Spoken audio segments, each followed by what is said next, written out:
and the intelligence community. Last week's meeting discussed how political intimidation and harassment has no place in our society, and how the task force will drive the whole of government response to the full range of threats to our democracy. The Defending Democracy Task Force will bring to bear the full range of tools and capabilities to meet this challenge. Sir Julian Lewis. I warmly welcome the appointment of the Minister and congratulate him on it. Like me, he will appreciate that the security and intelligence agencies are reluctant to be seen to interfere in the democratic process. But does he agree that steps must be taken to ensure that the proceeds of kleptocracy in countries like Russia are not used to infect democratic political parties in this country and elsewhere? The Right Honourable Gentleman speaks with great wisdom and authority on these matters and has huge experience of them. So I'll not detain the House any further and say, yes, I agree with him. Right, we now come to topicals. Adam Jogi. Question 1. Thank you, Mr. Speaker. Last week's crime figures showed that shoplifting has increased by 30% in a year, and street crime has gone up by 40% in a year, at a time when antisocial behaviour has become a serious challenge in some town centres, and yet the figures showed that neighbourhood policing figures are down by a further 28%. This is deeply damaging because communities need to feel safe, and feel safe particularly at the heart of their communities. That is why this government is determined to restore neighbourhood policing, and I can set out that the new Crime and Policing Bill in the King's Speech will include strong measures to support neighbourhood policing and to give the police stronger powers to crack down on shoplifting and antisocial behaviour in order to keep our streets safe. Thank you, Mr. Speaker, and I'm grateful to the Home Secretary for her answer. The people of Newcastle-under-Lyme raise crime and antisocial behaviour with me almost daily. That's why my constituents welcome the government's commitment to restoring meaningful and effective neighbourhood policing. So will the Home Secretary meet with me to discuss how Newcastle-under-Lyme can best benefit from this important step in the right direction? I would say to him that I and the Policing Minister are very happy to talk to him about the importance of rebuilding neighbourhood policing in his constituency and also across the country, because fundamentally this is also about making communities feel safe and also restoring confidence in local communities, in policing and in community safety in their area. Secretary James Cleverly. The scrutiny of government can only work properly when ministers are open, honest and transparent. It is therefore disappointing that she has still failed to respond to my letter of the 10th of July. On her first outing, well, if the Treasury bench don't believe that responding to opposition front bench letters matter, that's probably something they might want to take up with Mr. Speaker. On her first outing at the dispatch box, her statement was late, and in that statement, the Right Honourable Lady used figures which are still unpublished. Now, almost a week later, she has still not provided any published evidence whatsoever for the figures she used in that statement. But my question today is simple, and she still hasn't given an answer from the first time I raised it. Where is she going to send failed asylum seekers from Afghanistan, Syria and Iran? Just order, 1 second. Can I just say to everybody, we are on topicals. Topicals are meant to be short and quick. Members aren't going to get in on either side, so please look to the front bench and others who've held us up. Home Secretary. For the Shadow Home Secretary and former Home Secretary to talk about scrutiny and transparency when he failed to tell the House that he was spending £700 million over 2.5 years on sending 4 volunteers to Rwanda is just shocking. I would say to him, the problem with his policies is that he was not sending failed asylum seekers or asylum seekers anywhere. In fact, he sent more Home Secretaries to Rwanda than he sent asylum seekers.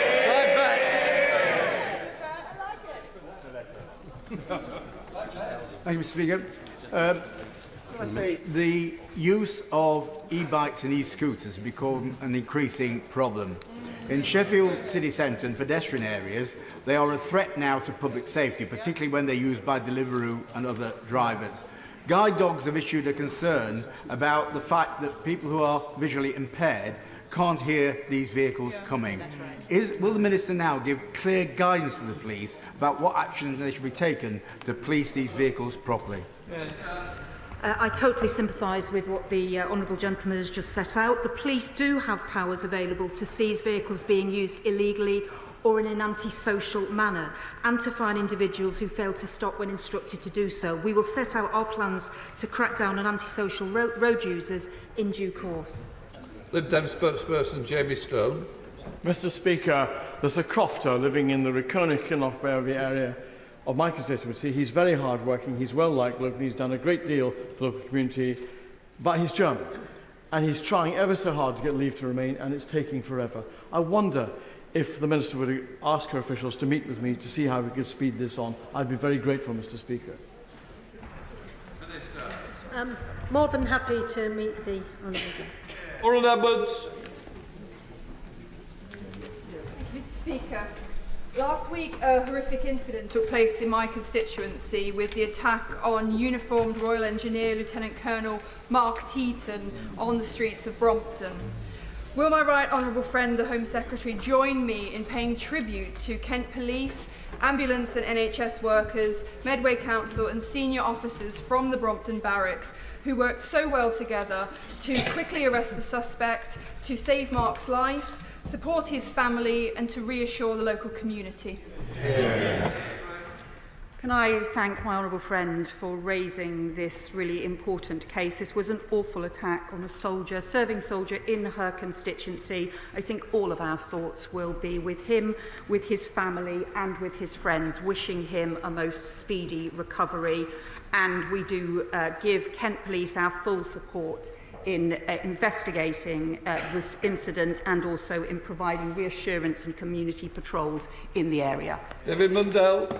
Thank you, Mr. Speaker. My constituents, Colin and Mandy Mackey, set up Spike Aware UK after their son Greg tragically died after having his drink spiked. So I very much welcome the fact that this government is bringing forward the proposals that the previous government had to outlaw spiking. But does the Home Secretary agree with me that the fight against spiking needs to be UK-wide? And will she encourage the Scottish Government to join with her in banning spiking across the UK? Well, the honourable member makes an important point because spiking is a terrible crime. It's extremely dangerous and too often is not taken seriously enough. We will work with anyone and everyone to tackle this appalling crime, to make sure that more work is done to prevent spiking in the first place, but also that when it does take place, that the perpetrators feel the full force of the law. Ben Goldsborough. Speaker, under the Conservatives, rural crime rocketed by 22%, costing our economy an estimated £49.5 million. They're NFU figures, so you can question them if you're not convinced by them. What action is the Minister going to be taking to ensure that this Tory mess is sorted and that our country lanes are protected from crimes such as heating oil theft, machinery theft and also livestock theft? The Government recognises the importance of tackling rural crime. We're committed to safeguarding rural communities with tougher measures to clamp down on antisocial behaviour, strengthen neighbourhood policing and stronger laws to prevent farm theft and fly tippers. And the National Rural Crime Unit provides police forces with specialist operational support in respect of the theft of farming or construction machinery, livestock theft, fly tipping, fuel theft and equine crime. Sir David Davis. In December 2023, a plot was exposed in which members of the Islamic Revolutionary Corps planned to assassinate two journalists working for Iran International on UK soil. Since 2022, January 2022, there have been about 15 such incidents happen in Britain. Is it not now time to ban the Islamic Revolutionary Guard Corps? Well, the right honourable gentleman has a very long-standing interest in these matters, so he knows that we don't comment on whether an organisation is or is not being considered for proscription. What is clear is that Iran's malign activity, including the activities of the IRGC, are completely unacceptable, and I can give him an assurance that we keep these matters under very close review. Helen Hayes. Thank you, Mr Speaker. For the communities in my constituency mourning the loss of a young person to knife crime, the government's commitment to ban zombie knives, machetes and ninja swords cannot come soon enough. Can the Home Secretary confirm that in bringing forward this vital legislation, she will ensure that the penalties for selling these weapons illegally will be substantial and that they will apply personally to executives at the highest level in any retail outlet, including online marketplaces such as eBay and Amazon? Well, the government has a manifesto commitment to ban ninja swords and other weapons, and will be taking this forward as soon as possible. And I hear very carefully what the honourable member has said. And ensuring that lethal blades, which have been used to kill teenagers on our streets, are no longer available to buy or sell is a key priority. And we will also be implementing the ban on zombie knives and zombie-style machetes, which was approved by Parliament in April. Daniel. Thank you, Mr Speaker. The government has rightly scrapped the Rwanda scheme, but the UK is falling behind our international counterparts in providing safe routes for refugees. We are now one of the only countries in Europe where refugee children in the UK cannot sponsor their family members to join them. Organisations like the Refugee Council have documented the harm this causes. Will the Home Secretary please confirm that the government's mission to improve opportunity for all extends to refugee children and will amend the immigration rules accordingly? I think most people in this country want to see strong border security and also a properly controlled and managed asylum system where we do our bit for those who have fled persecution and conflict, but also where those who have no right to be here are returned. We don't have any of those things at the moment. That's why we are strengthening our border security. It's why we continue to support important routes like Homes for Ukraine and the support for Afghanistan as well. Thank you very much, Mr Speaker. In Tooting Town Centre, we have had a fantastic Operation Kenny rolled out this year, which has been absolutely fantastic in tackling violent crime and making people feel safer. That has meant more police patrolling the streets on a continuous basis and has led to a 70% reduction in crime. We would like to see this rolled out more across the country. So can I invite the Home Secretary to meet with me, or can I tempt her to come to Tooting and see this fantastic programme being rolled out and the fantastic effects that it has? Well, I would like to thank my honourable friend for highlighting that important work that's going on the streets of London, and we want to make sure that policing has the support they need from central government. So I'm sure that the Home Secretary or myself would very much enjoy a visit to see this in action. Robin Moore. Thank you, Mr Speaker. Unfortunately, within certain parts of Keighley, namely Brackenbank, Guardhouse, Braithwaite and in other areas, residents are constantly being plagued by selfish individuals who ride motorbikes at high speeds, doing wheelies, wearing balaclavas, revving their engines, who have no regard for their fellow road users or indeed neighbouring residents who are quite rightly fed up. Can the Home Secretary outline her plans to deal with this increasing problem?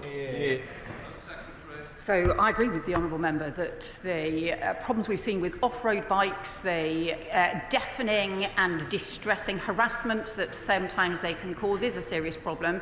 But that's why this government is determined to strengthen the law on off-road bikes, to give the police more powers and to put more police on the street. I hope that his party will support it now. Chris Webb. Thank you, Mr Speaker. In my hometown of Blackpool, knife crime has risen 416% since 2015-16. When I met with young people in Blackpool a few weeks ago, they told me it's now the norm that young people across my town carry a knife. Will the Secretary of State agree to meet with me to discuss this matter urgently and address this issue in Blackpool? My honourable friend is right that we have seen really deeply damaging increases in knife crime. That is why we are making it part of our mission on crime to halve knife crime over the next 10 years. That has to involve stronger action on knife crime sales, stronger action in the law, and also stronger prevention with the new Young Futures programme. Chamberlain. Thank you, Mr Speaker. The Seasonal Agricultural Workers Scheme remains absolutely vital for farmers, largely due to the piecemeal nature of its running by the last government, which means that farmers haven't been able to make the investment decisions that they want to. So will the Home Secretary commit now to a scheme for the whole of this Parliament to provide that certainty to farmers and workers? The honourable member will know that the Migration Advisory Committee has recently produced a report on the seasonal worker scheme. That report has been kept under review and we will update the House in due course. Lawrence Session Lurby. Thank you, Mr. Speaker. I had the pleasure of visiting the Metropolitan Police Special Operations Unit in my constituency with the new policing minister on Saturday, and we discussed a range of issues with the officers, from counter-terrorism, dealing with violent crime, protests and serious anti-social behaviour. Does the Home Secretary agree with me that with additional resources needed for our police officers, we need them and we need that urgent action to work with the Met to keep our streets safe in London?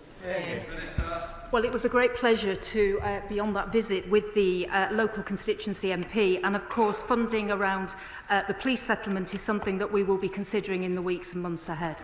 Final question, Dr Kieran Mullen. Thank you, Mr Speaker. A few days ago, the Home Office published a notice about the use of the North Eye Detention Centre in my constituency, telling residents very little, except no decision had been made. As a matter of urgency, can the Home Office publish what options it's considering for its use and commit to a timetable for telling residents when it will be coming to at least a provisional decision that I and my constituents can feed into? Thank you very much, Mr Speaker. This site was purchased by the former government. I understand the uncertainty that's been caused by it, especially in the local community, and they will want to know the Home Office plans for the site. A decision will be made on the use of the North Eye site at the earliest opportunity, and I will keep him informed. Right, we'll let the front benches change over.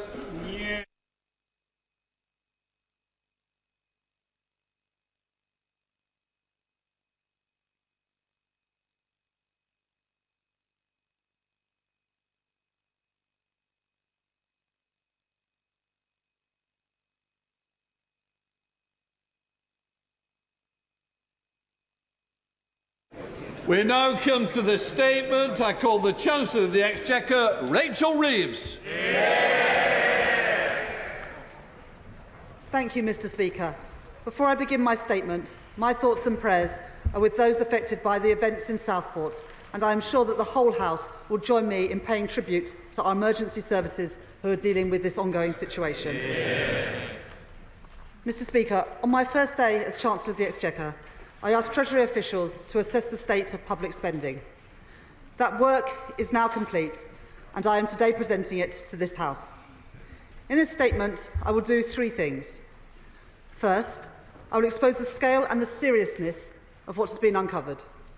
Second, I will lay out the immediate action that we are taking to deal with the inheritance. And third, I will set out our longer-term plans to fix the foundations of our economy. Let me take each of these in turn. First, the inheritance. Before the election, I said that we would face the worst inheritance since the Second World War. Taxes at a 70-year high, debt through the roof, an economy only just coming out of recession. Mr Speaker, I knew all of these things. I was honest about them during the campaign. And the difficult choices that it meant. And the British people knew them too. That is why they voted for change. But upon my arrival at the Treasury 3 weeks ago, it became clear that there were things that I did not know. Things that the party opposite... Order. This is an important statement for your constituents. Sorry? It's important to my constituents to hear as well. If I'm struggling to hear it, they're struggling at home as well. So please, you'll all get your chance to question. I think it's more important to hear and then comment. Chancellor of the Exchequer. Things that the party opposite covered up. Covered up from the opposition, covered up from this House, covered up from the country. That is why we're today publishing a detailed audit of the real spending situation, a copy of which will be laid in the House of Commons library. I want to take this opportunity to thank my right honourable friend, the Chief Secretary to the Treasury, for his leadership, and to Treasury officials for all their work in producing this document. Now let me explain what it has uncovered. Mr Speaker, the government published its plans for day-to-day spending in the spring budget in March. But when I arrived at the Treasury, on the very first day, I was alerted by officials that this was not how much the previous government expected to spend this year. It wasn't even close. In fact, the total pressures on these budgets across a range of areas was an additional £35 billion.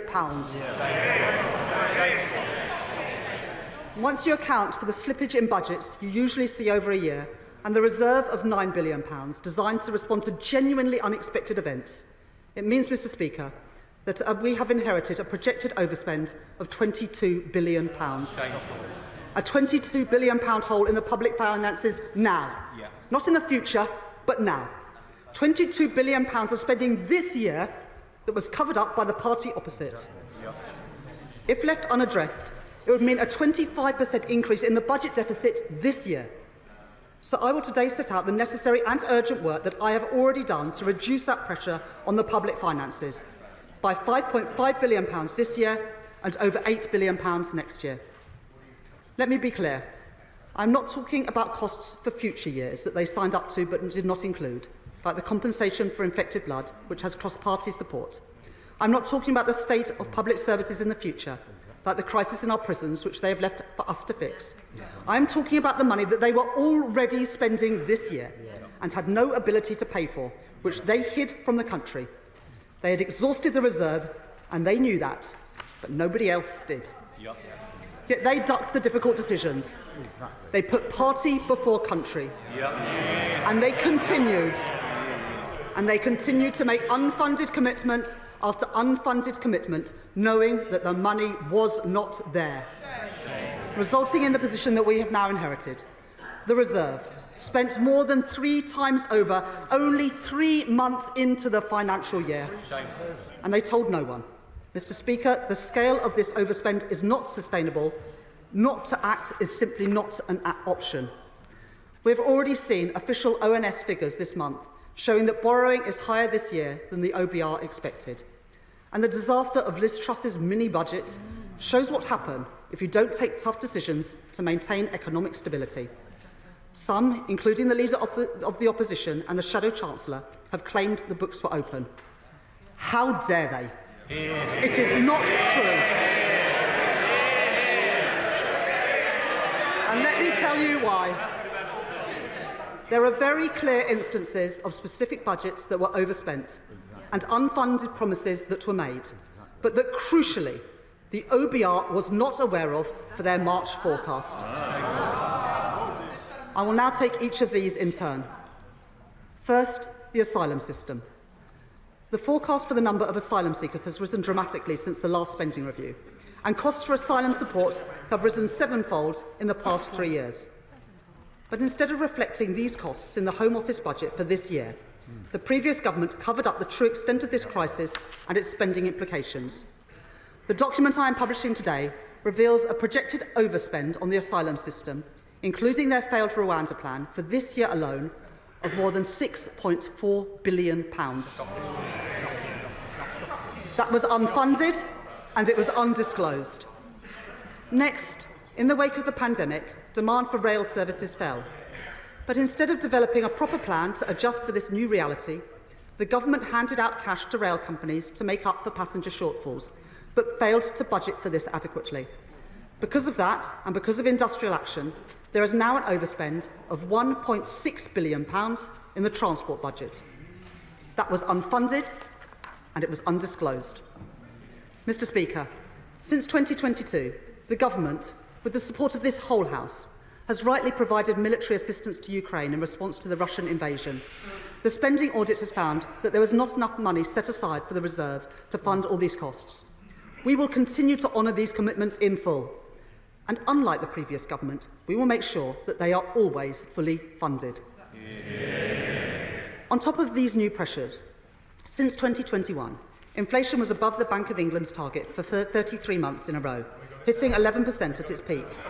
But the previous government had not held a spending review since 2021.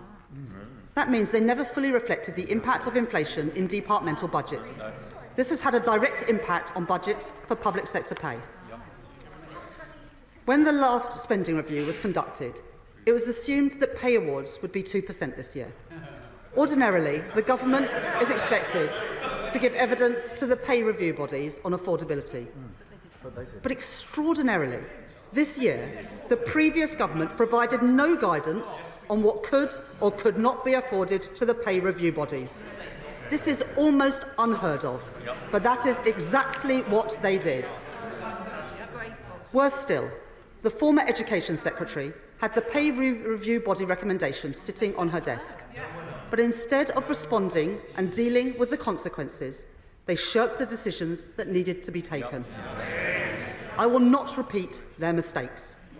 Where the previous government provided no transparency to the public and no certainty for public services, we will be open about the decisions which are needed and the steps that we are taking. That begins with accepting in full the recommendations of the independent pay review bodies, and the details of these awards are being published today. That is the right decision for the people who work in, and most importantly, the people who use our public services, giving hard-working staff the pay rises they deserve, while ensuring that we can recruit and retain the people we need. It should not have taken this long to come to these decisions, and I do not want to be in this position again. So I will consider options to reform the timetable for responding to the pay review bodies in the future. This decision is in the best interests of our economy too. The last government presided over the worst set of strikes in a generation. This caused chaos and misery for the British public, and it wreaked havoc on the public finances. Industrial action in the NHS alone cost the taxpayer £1.7 billion last year. That is why I am pleased to announce today that the government has agreed an offer to the junior doctors, which the BMA are recommending to their members. My right honourable friend, the Health Secretary, will set out further details. Let me pay tribute to him. His leadership on this issue has paved the way to ending a dispute which has caused waiting lists to spiral, operations to be delayed, and agony for patients to be prolonged. Today marks the start of a new relationship between the government and staff working in our National Health Service, and the whole country will welcome that. Mr. Speaker, where the previous government ducked the difficult decisions, I am taking action, because knowing what they did about the state of the public finances, they continued to make unfunded commitment after unfunded commitment that they knew they could not afford, putting party before country, leaving us with an overspend of £22 billion this year. Where they presided over recklessness, I will bring responsibility. I will take immediate action. Let me set this out in detail. First, on pay. I have today set out our decision to meet the recommendation of the pay review bodies. Because the previous government failed to prepare for these recommendations in their departmental budgets, they come at an additional cost of £9 billion this year. So the first difficult choice I am making is to ask all departments to find savings to absorb as much of this as possible, totalling at least £3 billion. To support departments as they do this, I will work with them to find savings ahead of the autumn budget, including through measures to stop all non-essential spending on consultancy and government communications. And I am taking action to ask departments to find 2% savings in their back office costs.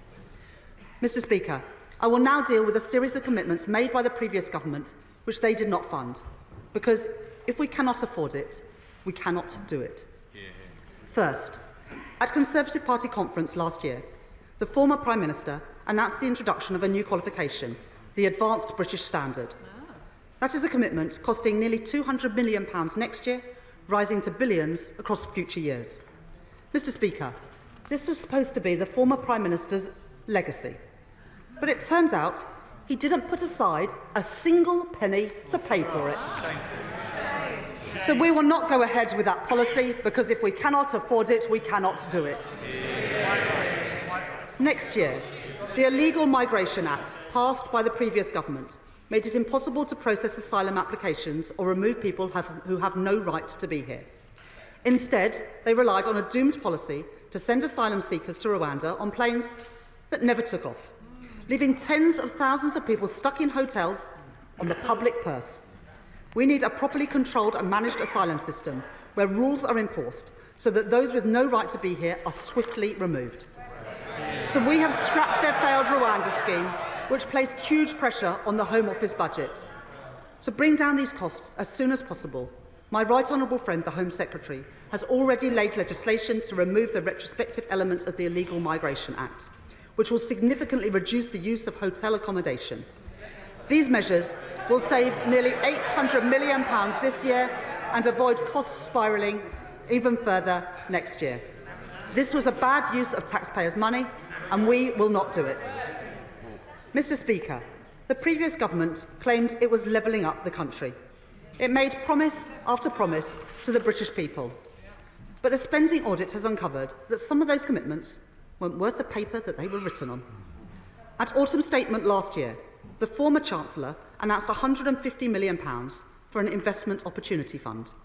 But not a single project has been supported from that fund.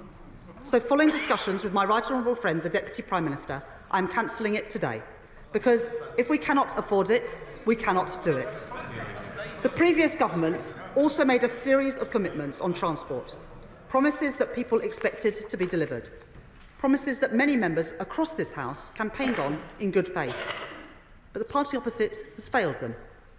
We have seen from the National Audit Office the chaos that the previous government presided over.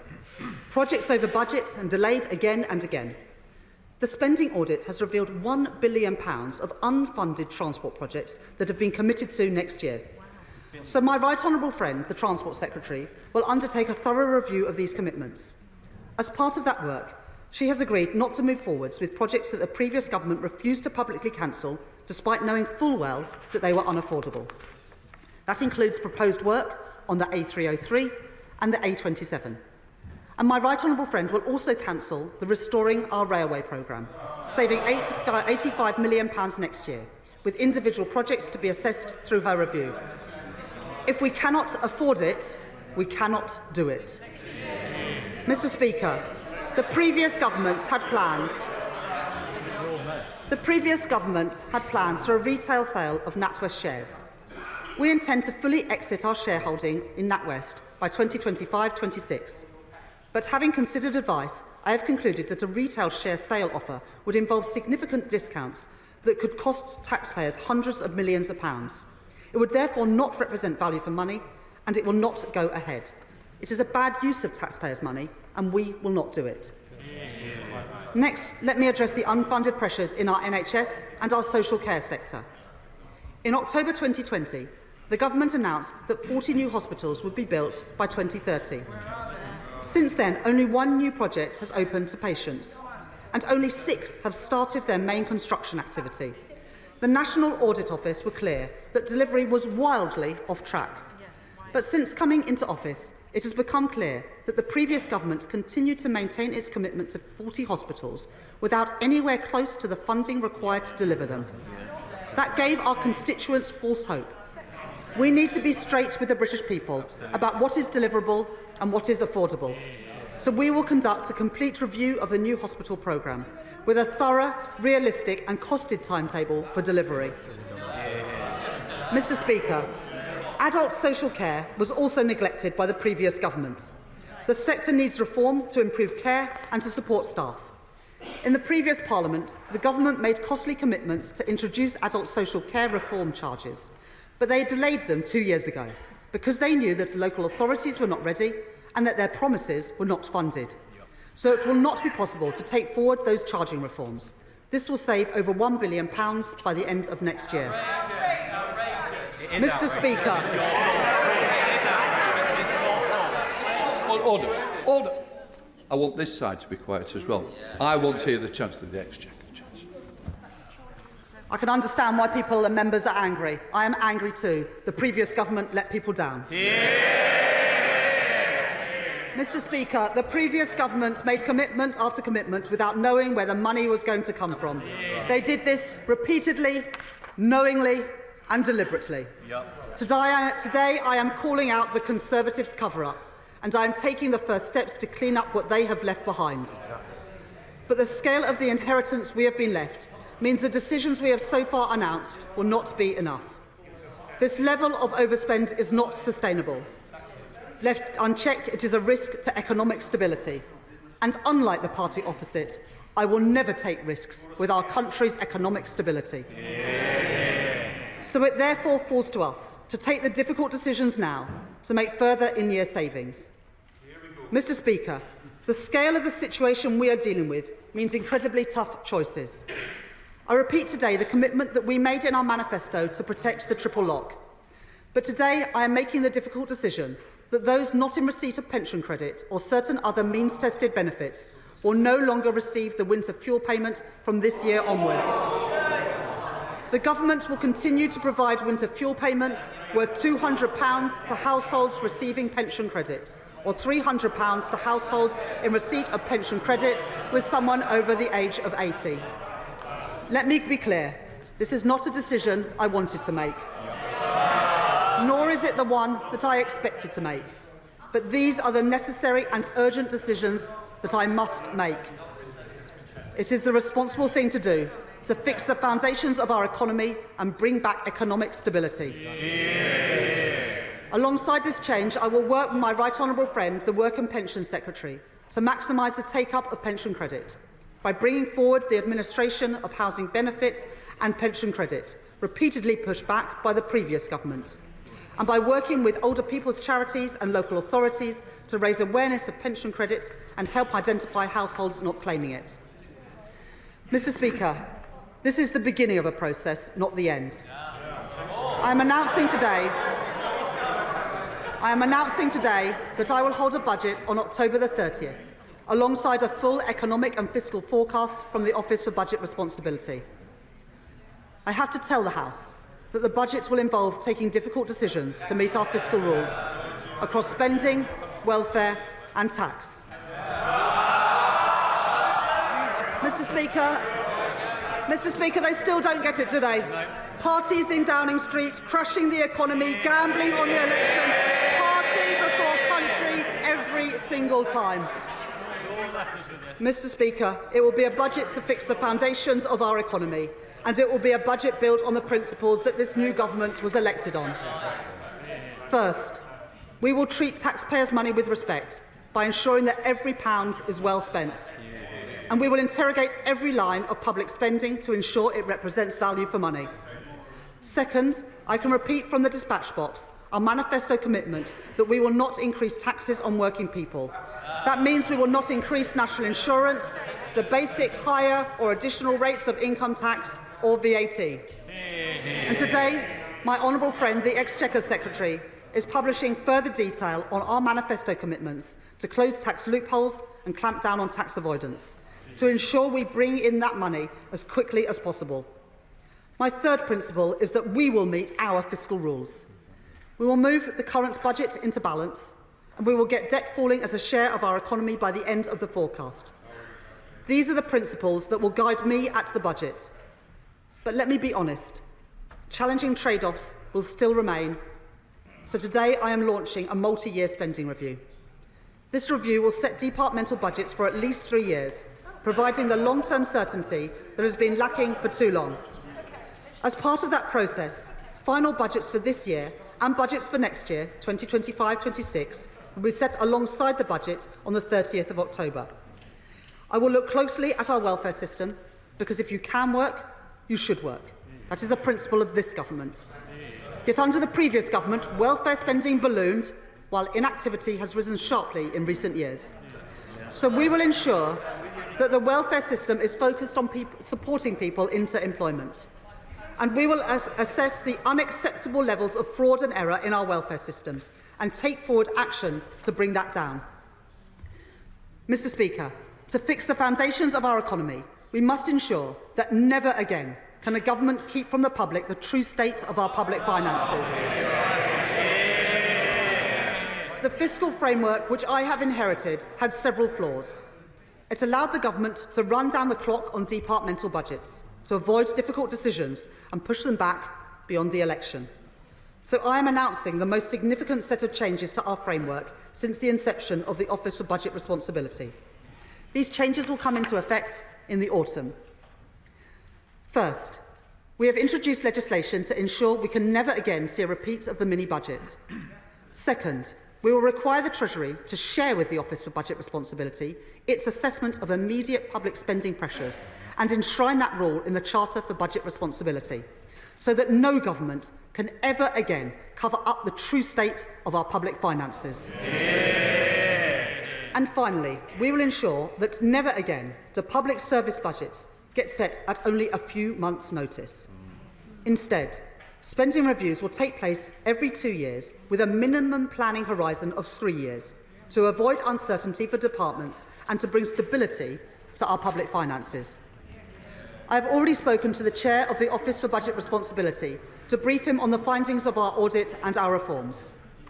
Mr. Speaker, by launching the spending review, I am also today starting the firing gun on a new approach to public service reform to drive greater productivity in the public sector. We will embed an approach to government that is mission-led, that is reform-driven, with the greatest focus on prevention and integration of services at both a national and local level, and that is enabled by new technology, including through the work of my right honourable friend, the Secretary of State for Science, Innovation and Technology, on the opportunities of AI to improve our public services. We will establish a new Office of Value for Money, with an immediate focus on identifying areas where we can reduce, stop or improve the value of spending. And we will appoint a COVID Corruption Commissioner to bring back money that is owed to taxpayers after contracts worth billions of pounds were handed out to the previous government during the pandemic.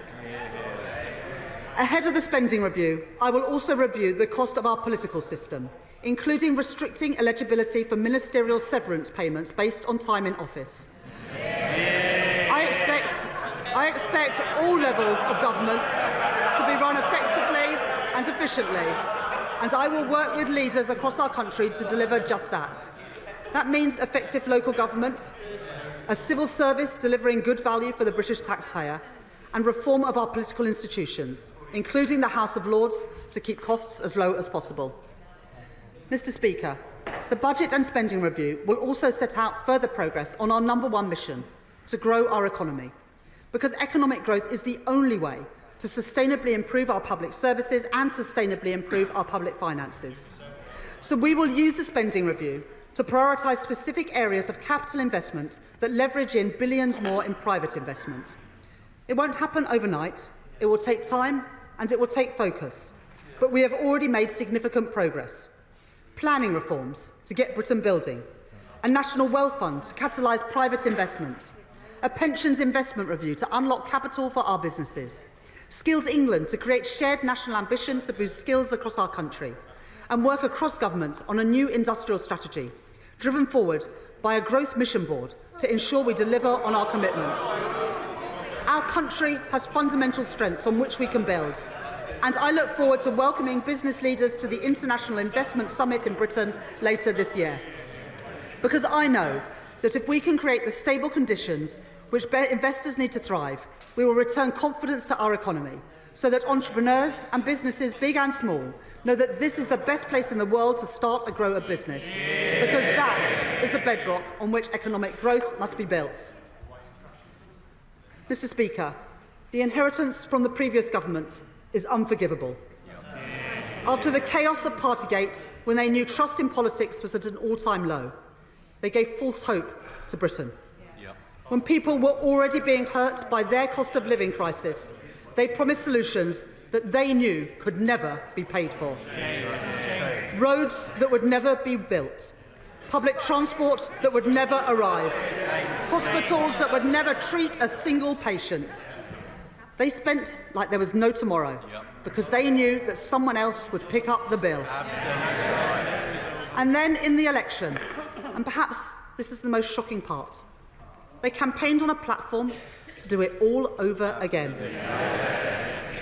More unfunded tax cuts, more spending pledges, but all the time knowing they had no ability to pay for them. No regard for the taxpayer, no respect for ordinary hard-working people. I will never do that. I will restore our country's economic stability. I will make the tough choices. I will fix the foundations of our economy so we can rebuild Britain and make every part of our country better off. I commend this statement to the House. I now call the Shadow Chancellor of the Exchequer, Jeremy Hunt. Thank you, Mr. Speaker, and I thank the Chancellor for advance sight of her statement, and I echo her thoughts for the people and emergency services of Southport. Today, she will fool absolutely no one with a shameless attempt to lay the grounds for tax rises she didn't have the courage to tell us about. Order. Now then, this is the Cabinet. I want it to act like a Cabinet, like a rabble that's trying to shout the Chancellor. Jeremy Hunt. She says, Mr. Speaker, the information is new.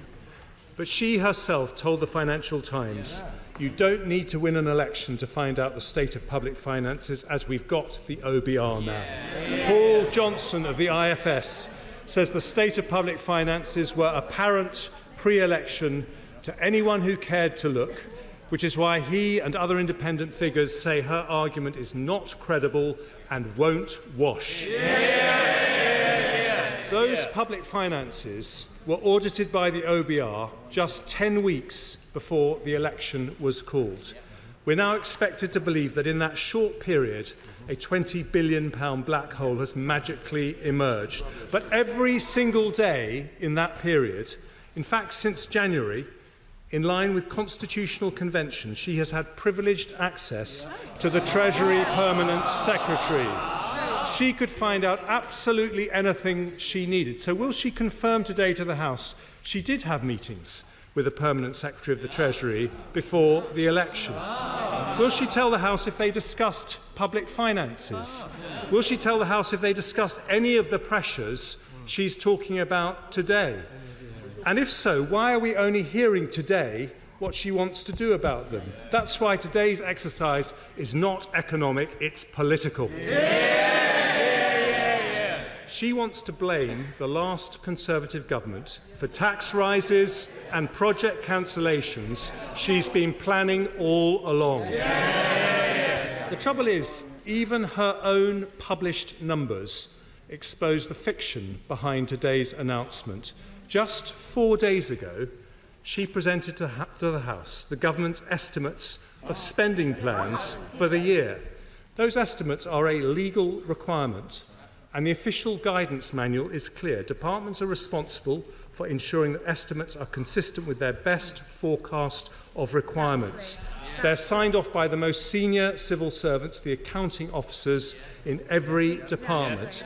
Yet 4 days on, the Chancellor is saying those estimates are wrong. So who's right, politically neutral civil servants or a political Chancellor? If she's right, will she ask the Cabinet Secretary to investigate those civil servants? And will she apologise to the House for laying misleading estimates? Of course not, because she knows those civil servants are right, and today's black hole is spurious. Just like when she says she inherited the worst set of economic circumstances since the Second World War. When BBC Verify asked a professor at the London School of Economics about that claim, he responded, I struggle to find a metric that would make that statement correct. Because, Mr. Speaker, the metrics speak for themselves. Inflation is 2% today, nearly half what it was in 2010, when we had to clear up the mess inherited from a Labour government. Unemployment is nearly half what it was then, with more new jobs than nearly anywhere else in Europe. And so far this year, we're the fastest growing G7 economy. And over the next 6 years, the IMF say we will grow faster than France, Italy, Germany or Japan. Indeed, just 2 days before the election was called, the managing director of the IMF praised the previous government's handling of the economy and said it was in a good place. This week, the Institute for Fiscal Studies said it was not a bad situation to take charge of and certainly not comparable to the 1940s or 1970s. Mr. Speaker, if you're in charge of the economy, it's time to stop trash talking it.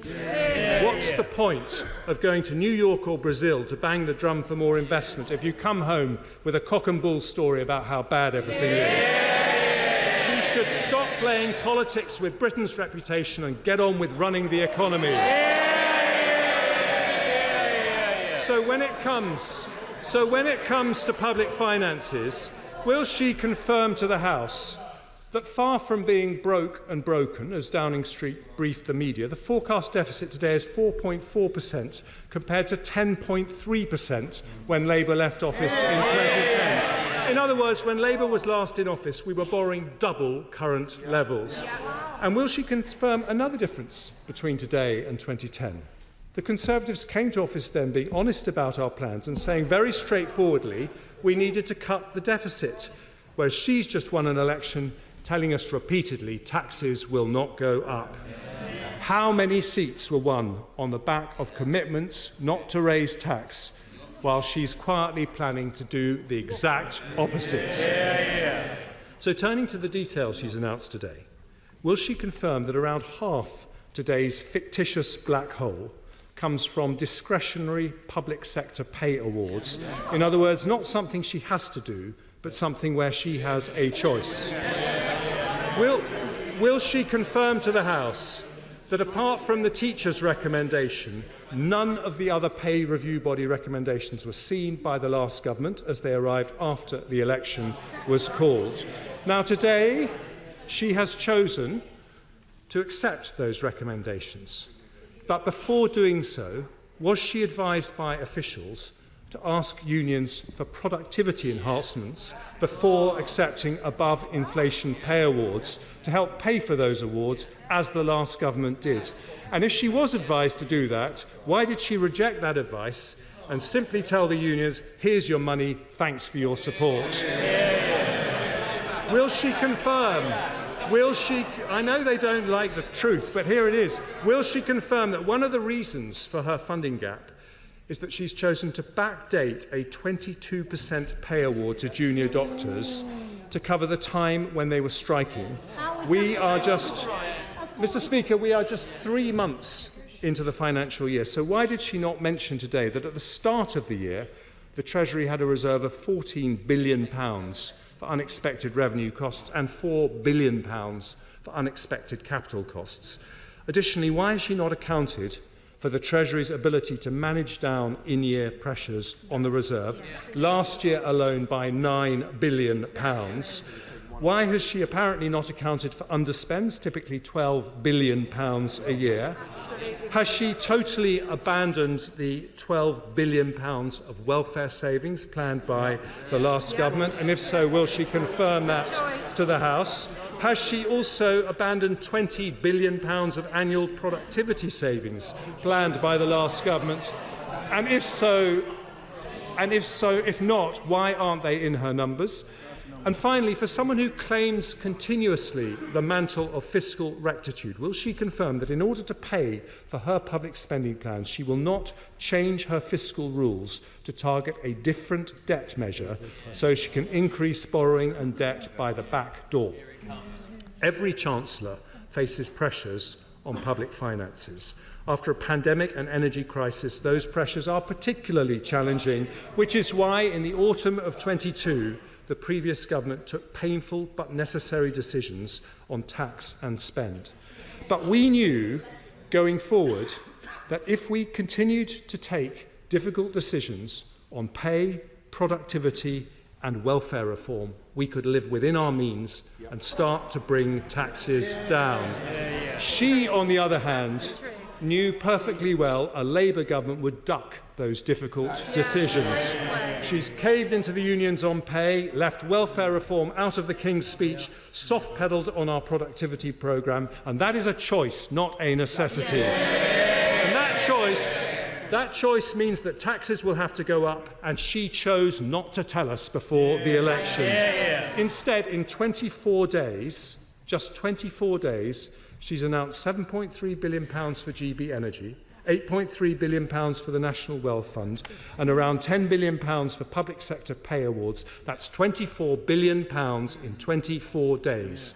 Around £1 billion for every day she's been in office, leaving taxpayers to pick up the tab for her profligacy.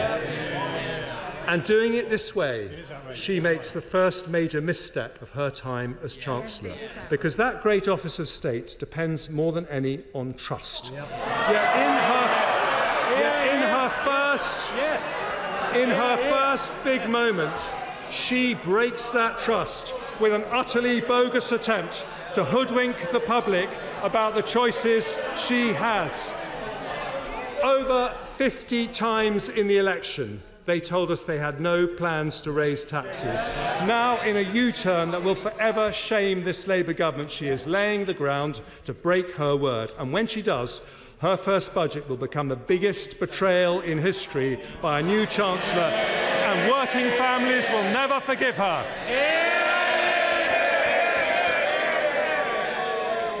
The Shadow Chancellor had an opportunity this afternoon to admit what he had done, the legacy that he had left. But instead, he takes no responsibility. The word the country was looking for today was sorry. The Shadow Chancellor could not find those words. No wonder the party opposite so definitively lost the trust of the British people at the election 3.5 weeks ago. And we say never again. Never again should a party who plays fast and loose with the public finance should be in charge of the public finance. Order. Can I just say to the whips, you hold responsible jobs, and I expect you to keep them that way. Just because you might not be the end of the bench doesn't mean you've got to chunter all the way through and pass comment. I don't need it, and I won't put up with it. Chancellor. So first of all, specifically on the black hole, we couldn't have known these numbers because the party opposite didn't tell the OBR these numbers. That is why we are in the position we are in today, and that is the biggest scandal of them all. The Shadow Chancellor asks about the estimates. Well, the estimates that we laid yesterday, he should recognise them because he produced them. Yep. We had to lay those estimates to allow public spending to continue. Yep. But since those estimates were produced, information was given to us by Treasury officials about the true scale of the overspending by the party opposite. And the Shadow Chancellor mentions the IFS. Well, Paul Johnson from the IFS has just said that it appears that these overspends are genuinely unfunded. The words not of me, but the Independent Institute for Fiscal Studies, which the Shadow Chancellor referenced. The Shadow Chancellor mentioned what happened to the reserve. Well, the reserve has been spent, Shadow Chancellor. It was spent by you 3 times over. That is why we are in a position of a £22 billion in-year gap between spending that was happening and the funding to produce it. Now, if the Shadow Chancellor could do all the things that he spoke about today, why weren't they in the forecasts? If he was able, as he says, to make those in-year changes on welfare and on productivity, then they would have been in the forecasts. They were not. On the issue of the pay review bodies, the previous government set the remit for the pay review bodies, but they refused to give them any indication of affordability. Yep. That is almost unprecedented.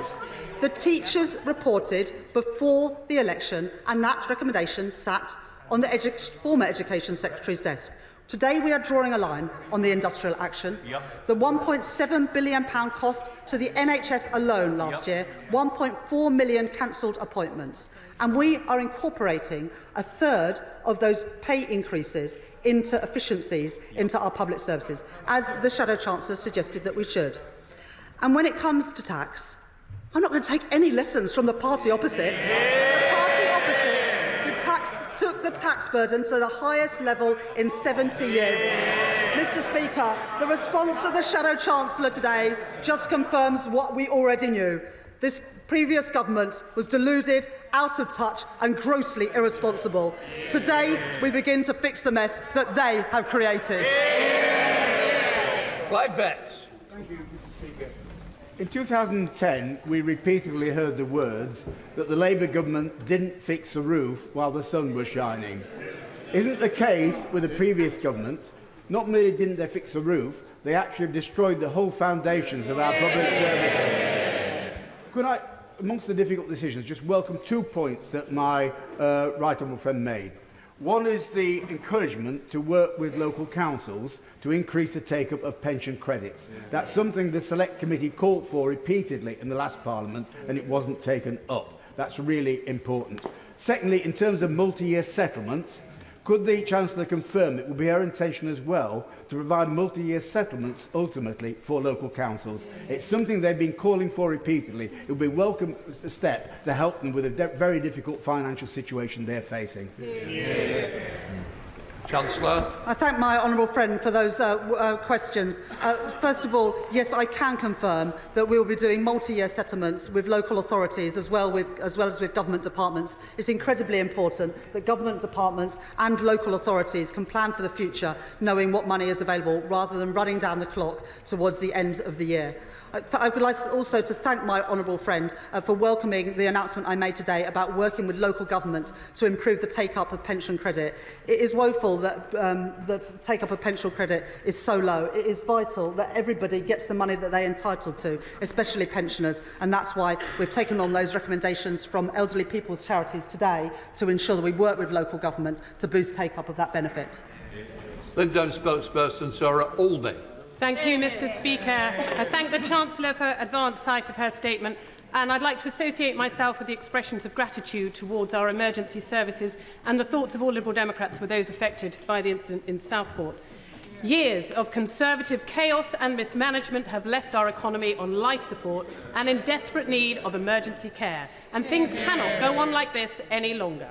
We must now revive growth by getting people off NHS waiting lists and back into work. So we urge the government to invest wisely in GPs, dentists and hospitals to not only support patients, but also to improve efficiency within the NHS and deliver the growth so desperately needed after years of Conservative failure. Mr. Speaker, the outgoing Conservative government will go down in the history books as one of the most damaging administrations our country has seen, and today's statement has thrown that picture into even more stark relief. It wasn't just their catastrophic mini-budget. We saw a vicious cycle of stagnation and recession, driven by years of chaos and uncertainty. For the first time, living standards declined over the course of a parliament as people experienced the harshest cost of living crisis in generations. Our public services were abandoned, waiting lists soared, schools crumbled and our social care is in crisis. The dire state in which the Conservatives left our public finances is just indicative of their irresponsibility. People are painfully aware that Conservative chaos has real-life consequences. Interest rates were sent soaring and millions of people saw their mortgage payments increase by hundreds of pounds a month. That's why, more than ever, we need to foster economic stability, to draw a line under the uncertainty of the last few years. An important step in rebuilding confidence in our economy is to set up a long-term industrial strategy. It will help to unlock vital investment, create good jobs and help us tackle the climate emergency. So will the Chancellor reassure this House that the Government will start work on an industrial strategy as soon as practically possible? Mr. Speaker, we cannot talk about rebuilding our economy without talking about the crisis in health and social care. Millions have a long-term health condition, making them too ill to work, and millions more are stuck on NHS waiting lists. Many others can't leave hospital because there is no care provision. The Liberal Democrats have always understood that we cannot have a thriving economy and strong public finances until we fix the crisis in health and social care. And that's why we put forward detailed proposals to deliver more GPs, invest in dental services and cut ambulance waiting times. Equally, we must give people the good quality care they deserve, so we urge the Government to work across party lines to implement a system of free personal care and give our unpaid carers the proper support they need. The last Conservative administration left people with crippling care costs, and that is why it is urgent that we have cross-party talks on social care, and I urge the Government to begin those as soon as we possibly can. Investing in health and care isn't just about giving people the fair deal they deserve, it is also about sound management of our public finances. So will the Chancellor guarantee that the NHS and social care will be at the heart of her plans to address the Conservative Party's legacy of mismanagement? Part of that legacy is the previous government's promise to deliver 40 new hospitals. Postponed, redefined and never properly funded, this turned out to be yet another empty Conservative promise. But having listened to many colleagues on these benches over the last few years, there are clearly hospitals that are in dire need of investment. Crumbling roofs, buckets to catch the leaks. So will she meet with those members whose constituents will be affected by today's announcement to hear directly the situation in their particular hospitals? Lastly, Mr. Speaker, let me turn to the other side of the equation, securing the funding our public services so desperately need. Over the last Parliament, we saw the Conservative Party raise taxes on hard-working households again and again just to pay for its own mistakes. So will the Chancellor agree with me that it would be unfair to ask working people to pick up the tab a second time after they already suffered through years of painful tax rises? My party has set out detailed proposals to raise funding for our public services in a fair way. For example, by reversing the Conservatives' tax cuts for big banks, putting in place a proper windfall tax on oil and gas producers, and raising the digital services tax on social media giants. I urge the Chancellor to draw from these ideas, which could raise billions, by asking some of the largest companies in the world to pay their fair share. Mr. Speaker, there is no doubt that our economy, our public services and our public finances have been left in a precarious position. Now the hard work must be done to repair the damage and return stability, growth and prosperity to our country. That is what the Liberal Democrats will always champion, and we sincerely hope that the government will look closely at our proposals to end the crisis in health and social care, grow our economy and give people a fair deal. Thank you. The Exchequer. I thank the Honourable Lady for her contribution, and particularly the theme about helping people into work and fixing our National Health Service. I also totally agree with the Honourable Lady about the immense damage that the Tory mini-budget did, particularly in pushing up mortgage costs for so many of our constituents. The Honourable Lady asks about industrial strategy. My right honourable friend, the Business and Trade Secretary, will be setting out more details of the modern industrial strategy so we can work in partnership with business to exploit the big opportunities we have as a country and as an economy for growth and prosperity in all parts of the UK. The Honourable Lady asks about health and social care. The Honourable Lady is absolutely right to highlight the huge challenge of waiting lists, 7.6 million when the Conservatives left office. I welcome the deal to get the junior doctors back to work, and I'm sure the whole country will, because it will mean that people can actually get operations and treatment when they need. And after the cost last year to the NHS, to our economy, of £1.7 billion of industrial action and £1.4 million appointments missed, this would be welcome to people who are on those NHS waiting lists. And of course, we've made that commitment for 40,000 additional appointments every single week in the National Health Service in this government. And that's why we will crack down on tax avoidance and ensure that finally non-DOMs who make their home in Britain pay their fair share of tax here in Britain. My right honourable friend, the Health Secretary, will meet with constituents who are affected by the 40 hospital betrayal from the previous government, because we recognise, as the Honourable Lady says, the importance of ensuring that all of our constituents have the health services that they deserve. And I couldn't agree more with the Honourable Lady that it shouldn't be working people who pick up the tab of the Conservative Party failure. That is why I restated our commitment today not to increase taxes on working people, no income tax, national insurance increases or VAT. That is the commitment we campaigned on in this election, and I stand by that commitment. Thank you, Mr. Speaker. I congratulate my right honourable friend and the Labour government on such a strong start, but particularly on the emphasis on transparency and accountability for the hard-earned money of our tax-paying constituents. She highlighted that the Treasury will be asked to share with the Office for Budget Responsibility, Mr. Speaker, its assessment of immediate public spending pressures and wants to enshrine that rule in the Charter for Budget Responsibility. Will she also make sure that that is a public document reported to Parliament to maintain this vital transparency going forward? Chancellor. I thank my honourable friend for those questions, and I agree with her entirely, and she speaks from experience from the Public Accounts Committee. The Charter of Budget Responsibility will be published. We've already introduced legislation for the new fiscal lock that we set out in our manifesto, so that we can ensure that never again can a government do what the previous government did and overspend by £22 billion within 1 year. Harriet Baldwin. Mr. Speaker, what a chilling political choice to choose to take away the winter fuel allowance from a 90-year-old on an income of £10,000 a year. And that was a political choice. I want to ask the Chancellor more about productivity. She used the word once during her speech. What discussions has she had about improving productivity, which according to the Office for Budget Responsibility in the public sector is still 5% lower and has not recovered since the levels we enjoyed before the pandemic? The challenge of productivity sits across both the public and private sector. In the last 14 years, productivity in the public and private sector has flatlined, and we need to boost both of those. We need to boost productivity in the public sector to ensure that we get better value for money for our public services, but we also need to improve productivity in our private sector so that we can improve living standards and have the money for our public services. John Trickett. Thank you very much, Mr. Speaker, and I welcome the Chancellor's statement about public sector pay. But isn't it clear, though, that after savaging public services, holding down public sector pay, driving 3 million people into the food banks, that this crazy austerity ideological programme of the Tories failed massively, but at the same time, the richest 250 people in the country gained wealth of £500 billion. Can I tempt the Chancellor to say that we reject, though there are hard decisions to make, we accept, that we reject the ideological commitment to this form of Tory austerity?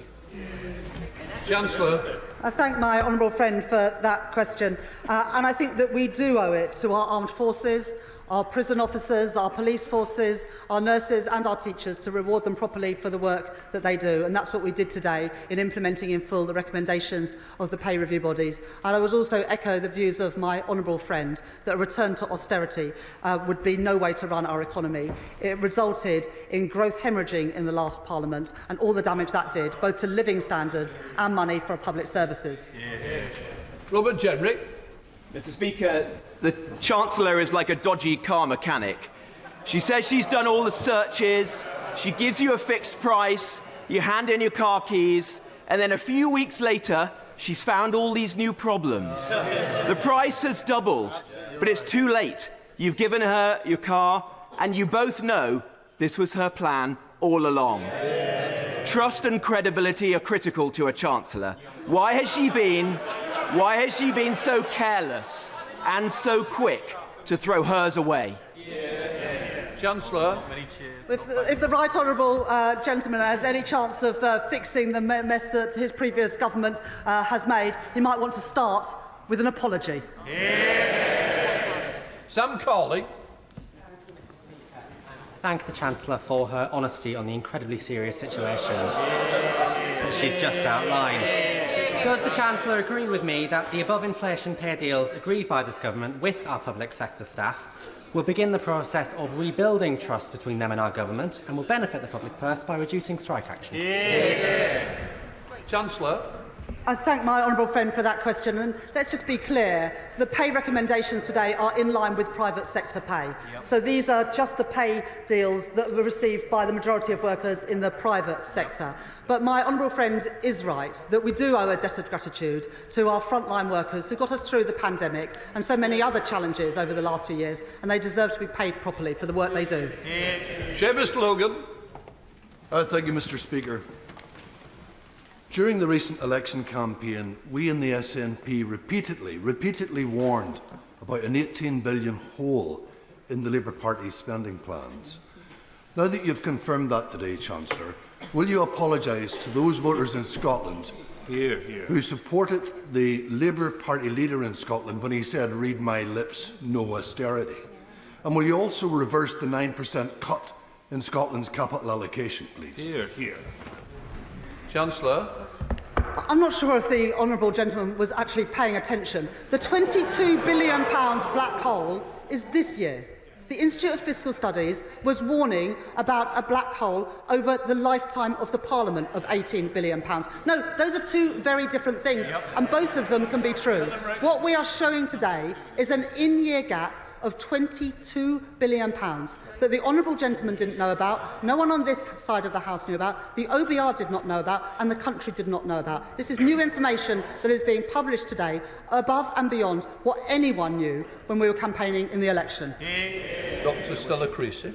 Thank you, Mr. Speaker. And frankly, the response of the Conservatives opposite leaves something to be believed. 14 years of stripping the engine of this country's economy to such an extent their response is simply taking the pistons. Come on. But I am so proud that we now have a Chancellor in place who is not penny wise but pound foolish, but conscious that our constituents are all going to have to pick up the pieces as a result of those 14 years. Can she tell us a little bit more about her audit and what it has identified about the money that was wasted by the previous government by their approach to mismanaging capital projects? We now know, for example, the failure to rebuild Whipps Cross Hospital has already cost us an extra £50 million in the last few years alone. Our constituents will pay the price of this government for many years to come. This new Labour government needs to be honest with them. Can she tell us just how much money, sorry seems to be the hardest word for them to say, is costing us? Chancellor. Well, what this country are owed is a £22 billion apology by the party opposite. And my honourable friend is right to point out the overspends in this Parliament, including on the hospital programme. A £4 billion gap in the budget between what was announced and what was needed for those hospitals. £6.4 billion overspend in the asylum system, all unfunded and all undisclosed until I have done so today. Mark Francis. Thank you, sir. On defence, I welcome the affirmation of the funding for Ukraine, which I presume was already fully allocated in the Treasury reserve in the usual way. On the mainstream defence budget, she's announced that all departmental spending will now be reviewed every 2 years. At the speed at which Whitehall works, that means the minute they finish one review, they'll be into the staff work for the next. So all public spending, particular capital spending, will effectively be under permanent review. This won't work. How can we commit to 10-year defence programmes like the vital new Tempest fighter if every 2 years all departmental budgets are up in the air? Just two things on those questions. First of all, there is a reserve. It was £9 billion for departmental expenditure. It was spent 3 times over before I arrived in the Treasury. That is why we're in the problems that we are today. On the issue of capital expenditure, yes, we fully intend to set longer-term budgets for capital expenditure, but we will do 3-year spending reviews every 2 years for departmental expenditure, day-to-day expenditure. That's really important to give certainty to government departments so they can plan for the future. We're in a position today where no department, no local authority knows its budget beyond next March. That is no position to put government departments in, including the Ministry of Defence. Debbie Abrahams. Thank you, Madam Deputy Speaker, and I welcome my right honourable friend's statement today, particularly in regard to the public sector pay award. But I wonder if she could share a little bit more in terms of how the appalling economic conditions that we now face, how should we incorporate equity in her decisions about how we're going to address this in-year deficit? Chancellor. I thank my honourable friend for that question. I've got to be honest, the decisions that I've made today are tough decisions. They're not the decisions that I wanted to make. They're not the decisions I expected to make. But given the seriousness of the inheritance that I face, they are the right decisions in those circumstances, the responsible decisions in those circumstances, and the fairest decisions that I could make with these circumstances. Daisy Cooper. Thank you, Madam Deputy Speaker.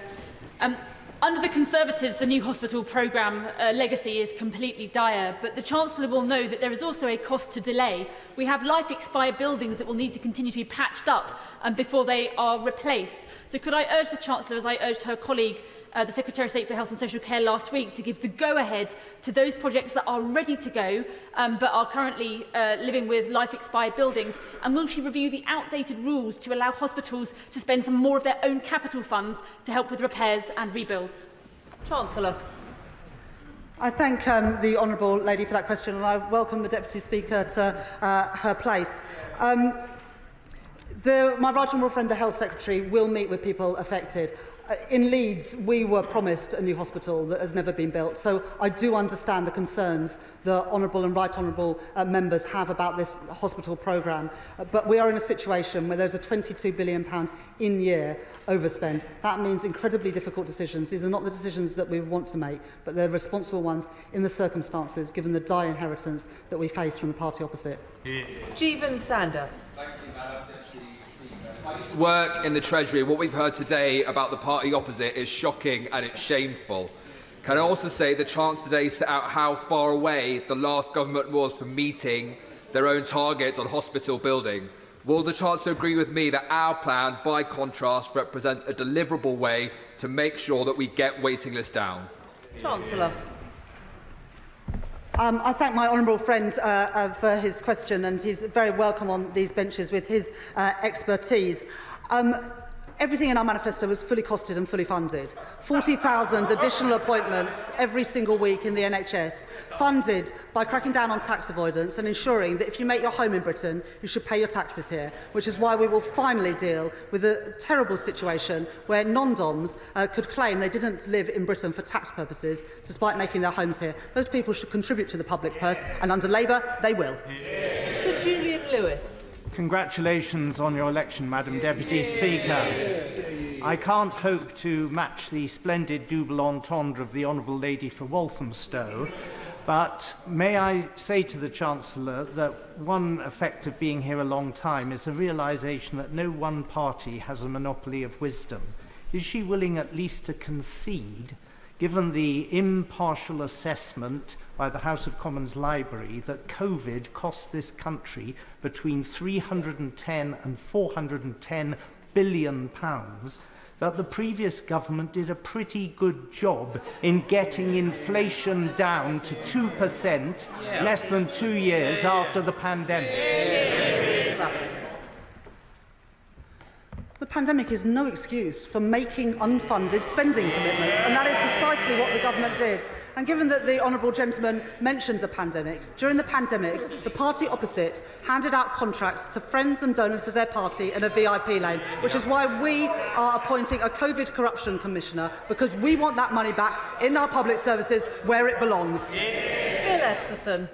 Well, welcome to your place, Madam Deputy Speaker.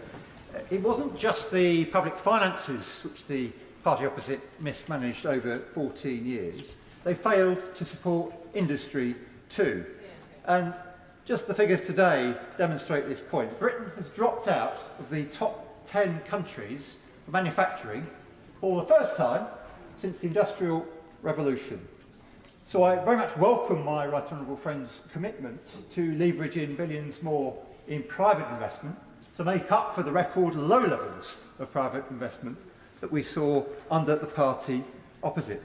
And does she agree with me that these latest manufacturing figures just show how critical it is that government works closely with business and the trade unions on a long-term industrial strategy?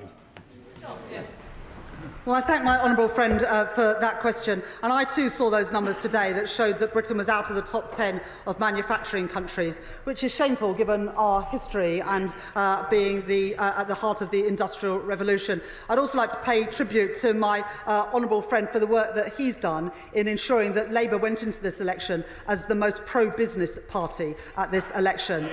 The reforms that we've already announced in the first 3 weeks, planning reforms, the creation of a national wealth fund, reform of our pension system and a modern industrial strategy, are how we will go about making Britain the best place to start and grow a business and the best place to invest. And we look forward to holding our International Investment Summit in the UK later this year. Adrian Ramsey. Thank you, Madam Deputy Speaker. I have sympathy for the issues that the Chancellor is seeking to address, but the solutions she set out today are focused on spending cuts.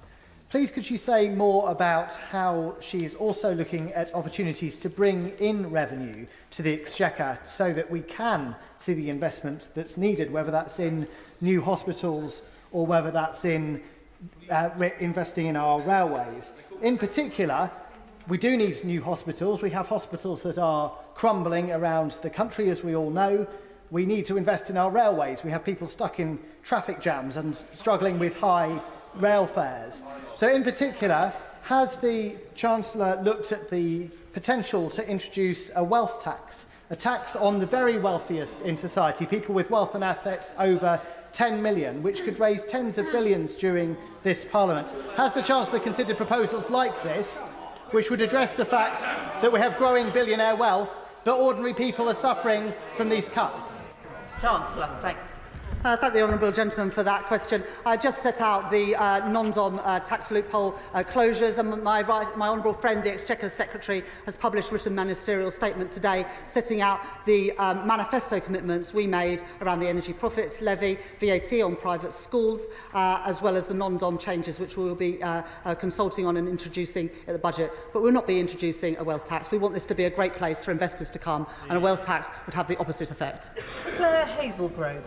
Thank you, Madam Deputy Speaker. And may I thank my right honourable friend for her transparency and openness about the dire state of our inheritance from the Conservatives. Now, with the Tory leadership race now clearly in full swing, which is important, people across the Filton and Bradley Stoke constituency and across the country deserve to know. Why is it that none of the contenders came clean about this black hole when they were in government? Or were they kept in the dark by the Chancellor's predecessor as well? Well, it's far from me to give advice to Tory leadership contestants, but if I was taking part in this contest, I would want to distance myself as much as possible from the government in the previous Parliament that caused this terrible mess. Graham Stewart.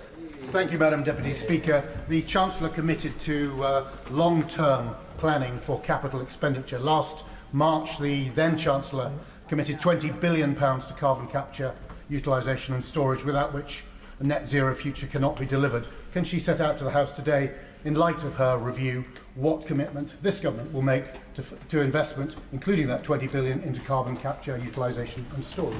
Chancellor. Well, we've already created a national wealth fund which will leverage in billions of pounds private sector investment, including into carbon capture and storage, as well as green hydrogen and renewable ready ports. But we'll be setting out all of our spending in the spending review later this year. Dawn Butler. Thank you, Madam Deputy Speaker, and congratulations on your appointment. It also feels really good to be back on this side of the House. Chancellor, the annual accounts for the Department of Health and Social Department showed that there was £9.9 billion spent on PPE has been written off. Does the Chancellor agree that we could claw back this money through the COVID Corruption Commissioner? And we could possibly use some of that money to eradicate child poverty? I thank my honourable friend for that question. It is a source of huge shame that the previous government wears for spending billions of pounds of taxpayers' money on contracts in a VIP lane and on PPE that was never used, and in some cases has literally gone up in smoke and been burnt.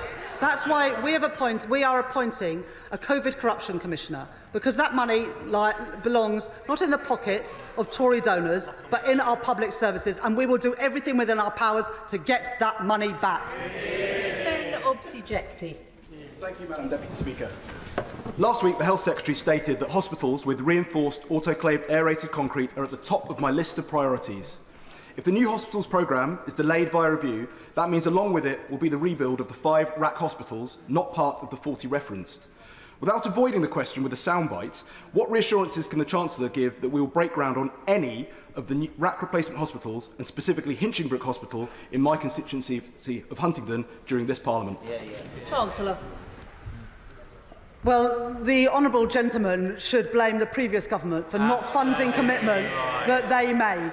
But my right honourable friend, the Health Secretary, will meet all people affected, including those affected by hospitals with RAC problems, as soon as possible, because I personally recognise as a Leeds MP, the importance of new hospitals and ensuring that our hospital estate is fit for purpose. But we cannot spend money that we don't have. Mark Ferguson. Thank you very much, Madam Deputy Speaker. The Shadow Chancellor said the books were open and the Office for Budget Responsibility had audited the government's figures shortly before the election. However, the chair of the OBR has today published a letter confirming he intends to launch a review into the preparation of the March forecasts, and that we were made aware of the extent of these pressures at a meeting with the Treasury only last week. Perhaps the Chancellor, perhaps I'm only new here, Madam Deputy Speaker, can inform me how to get the Shadow Chancellor to correct the record. I thank my honourable friend for that question. The OBR have just published a letter where, as my honourable friend said, that letter says, we were made aware of the extent of these pressures at a meeting with the Treasury last week. He goes on to say, if a significant fraction of these pressures is ultimately accommodated through higher DEL spending in 24-25, this would constitute one of the largest year-ahead overspends against DEL forecasts outside the pandemic years. This is incredibly serious, and it's why today I came to this House to set out the £22 billion overspend compared with what the government set out at its previous budget. I think that this letter from the Chair of the Office for Budget Responsibility can leave no one in this chamber under any doubt about the seriousness of the situation. Madam Deputy Speaker, thank you very much. And can I thank the Chancellor for her candour and her clarity today. There will be many residents and patients at Frimley Park Hospital in my constituency today who are surrounded by a forest of acroprops holding up rack-riddled roofs, who will be deeply anxious at the Chancellor's announcement today. Can she recommit herself to the Secretary of State for Health's commitment last week to prioritise spending, where possible, on those rack-affected hospitals? And to bring some comfort and clarity to the patients and indeed the staff at Frimley Park Hospital. Thank you very much. Chancellor. I fully understand the concerns of the right honourable gentleman, and I know that during the election campaign, like so many members across the House, he would have campaigned in good faith, believing that the money was there. I can say in all candour today, the money was not there for this hospital programme, and I apologise, although it's not my apology to make, on behalf of the party opposite, for the state of the public finances that they have left for us to sort out. But my right honourable friend, the Health Secretary, will meet with you and everybody affected by this so that we can do whatever we can to make sure that we can get these hospitals in the condition that your constituents, and so many of our constituents, rightly expect. Polly Billington. Thank you, Madam Deputy Speaker. Can the Chancellor confirm that despite the Conservatives' failure to set aside money for their transport commitments, Labour's plan to modernise our transport network, vital for my community in East Thanet, will deliver a unified rail system, which means we can deliver more for passengers and for local communities? Chancellor. I thank my honourable friend for that question. And we had to make difficult decisions today to cancel road and rail infrastructure projects. These aren't decisions that we wanted to make. But if the money isn't there, we can't go ahead with these projects. It's as simple as that. The money has got to be there. The sums have always got to add up, because I will not make the mistakes of the previous government and of Liz Truss in crashing the economy, sending interest rates and mortgage rates spiralling for our constituents. That's why I've had to take the action that I've taken today, to get a grip on public spending, to get a grip on public finances. I make no apology for that, but I do recognise the damage that it does to so many constituents with projects that they had expected to be happening. Sir Desmond Swain.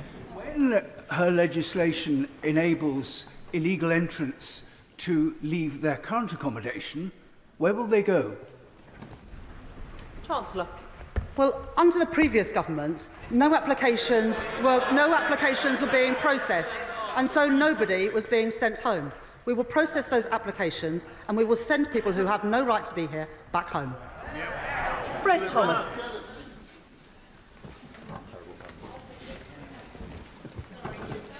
Apologies. Thank you, Madam Deputy Speaker. And can I thank my right honourable friend, the Chancellor, for her excellent statement, putting public finances and public services back on their feet. Does she agree, however, with me that after seeing how extensive this Tory cover-up has been, with unfunded commitments in multiple departments, it's not just her predecessor as Chancellor, but every member of the last cabinet that is complicit in this cover-up? I thank my honourable friend for that question, and I don't believe that there's any member of the previous cabinet who could not have been aware about the scale of this cover-up and the scale of this overspending. They should hang their heads in shame, and instead of coming to this chamber today and issuing platitudes, they should have done the right thing and apologised to the country. Greg Smith. Thank you, Madam Deputy Speaker. The Chancellor this afternoon has made two key political decisions. One, to fund extraordinarily high public sector pay increases, and two, to clobber pensioners to pay for it. So can she explain to this House and every pensioner that will lose their winter fuel allowance in the process why it was she didn't challenge the Bank of England on the taxpayer bailouts they require to the tune of tens of billions of pounds to cover their losses from bond sales? Thank the honourable gentleman for that question. First of all, on the pay review bodies, it's an extraordinary omission that the previous government did not set affordability criteria for the independent pay review bodies, which meant that they were able to come back with these recommendations. And it would be almost without precedent that we wouldn't accept recommendations from an independent pay review body. And if he wants to go to the doctors, the nurses, the teachers, the police officers, those in the armed forces in his constituency, and say that they don't deserve a pay increase in line with private sector wages, then that's up to him to say. But I do believe that those public sector workers deserve those pay increases. On pensions and the winter fuel payment, this is not the decision I wanted to make. It's not the decision I expected to make. But we had to make in-year savings, which is incredibly difficult to do. But without doing that, we would put in our public finances at risk. We are ensuring that everybody who's entitled to pension credit, the poorest pensioners, continue to get the winter fuel payment. And indeed, we will work with the Department for Work and Pensions, with local authorities and with charities to boost the take-up of pension credit. Rachel Maskell. Madam Deputy Speaker, and welcome to your place. Can I thank my right honourable friend for her forensic approach to looking at the nation's finances. As she digs deeper, she will see that York, the city I represent, is at the bottom of many of the matrix for the funding formulas. Will she, by the budget, look at the funding formulas so we can see the distribution of funding? The last government handed out for pet projects much of the money that she is trying to get control of now, but will she look at how that's distributed across the country too? I thank my honourable friend for that question. I know particularly around flood defences, there are many great needs in the constituency of York that she represents. These decisions, though, will all be made at the time of the spending review. Josh Babarindi. Thank you, Madam Deputy Speaker. Residents of Eastbourne will be outraged to learn that the Conservatives' promise of a brand new hospital for our town was not worth the paper it was written on. Eastbourne deserves better. Now, underinvestment has consequences, and at the moment, Eastbourne District General Hospital is closed for births due to this underinvestment, and it has been since December. It needs investment, so will the Chancellor confirm that her government will invest in midwives, doctors and nurses, as well as hospital buildings, to protect local services there and across the country?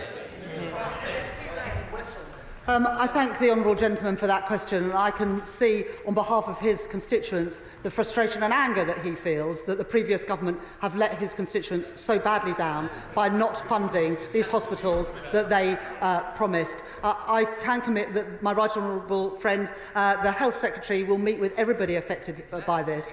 But we have also got a workforce plan to invest in the future workforce in our National Health Service, as well as today announcing that we are accepting in full the recommendations of the independent pay review bodies to pay our doctors, nurses and others who work in our NHS properly.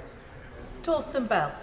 Madam Deputy Speaker, and congratulations on your new post. There can be reasonable political debates across this House about the total levels of public spending. There was lots of that in the last election with us calling for higher levels of public investment, but there should be complete agreement across this House about the need for the Treasury to ensure public spending is well spent. And top is that is making sure that policies and commitments of every department match the budgets of those departments. And what you can hear from experts right around the country today is that they do not match those budgets. So can the Chancellor reassure this ex-Treasury official, this House and my constituents in Swansea that this will never happen under his Labour government? Yeah. I thank my honourable friend for that question and welcome him to his place in this House, and he speaks powerfully based on his previous experience. I will fix the mess that we have inherited, but it is a terrible mess, a £22 billion in-year gap between what was forecast to be spent and what was actually being spent by the previous government. We will get a grip on our public finances. That requires tough choices, but that is the role of Chancellor and that is the role of government. These are choices that the previous government ducked and diverted, but we will make the difficult decisions to get our public finances back on a firmer footing. Now we could do with some masterclasses in short questions and short answers. Nick Timothy. Thank you, Madam Deputy Speaker. The Chancellor quoted Paul Johnson earlier of the Institute for Fiscal Studies, but she actually omitted the end of his comments. He said, half the spending hole, she claims, is public sector pay, over which the government made a choice. That's the truth, isn't it? She does a good shocked face, but she chose to do this, to create her own spending hole, didn't she? Well done. But it was the previous government that set the mandate for the pay review bodies, and it is extraordinary that they didn't include in that remit a measure of affordability, but they didn't, which is why the pay review bodies made these recommendations. The previous Education Secretary could have rejected these recommendations, but she let it sit on her desk because the previous government were not willing to make tough decisions. We've made those decisions, including making sure that a third of the cost of these pay awards is absorbed, but there's a cost to inaction, £1.7 billion cost to the NHS alone last year because of industrial action. Derek Twigg. Mr. Speaker, can I ask the Chancellor, I'll say to the Chancellor, we do know under the previous government that there was at least a £17 billion black hole in defence, and of course they'd hollowed out the armed forces. But can I ask her, what is a surprise today is that we find out that there was not enough money set aside in reserve to fund all the military assistance needed for Ukraine. Could you say a bit more about that? I think the problem that the previous government got into is that every time they wanted to make a commitment, they said it would be paid for from the reserve.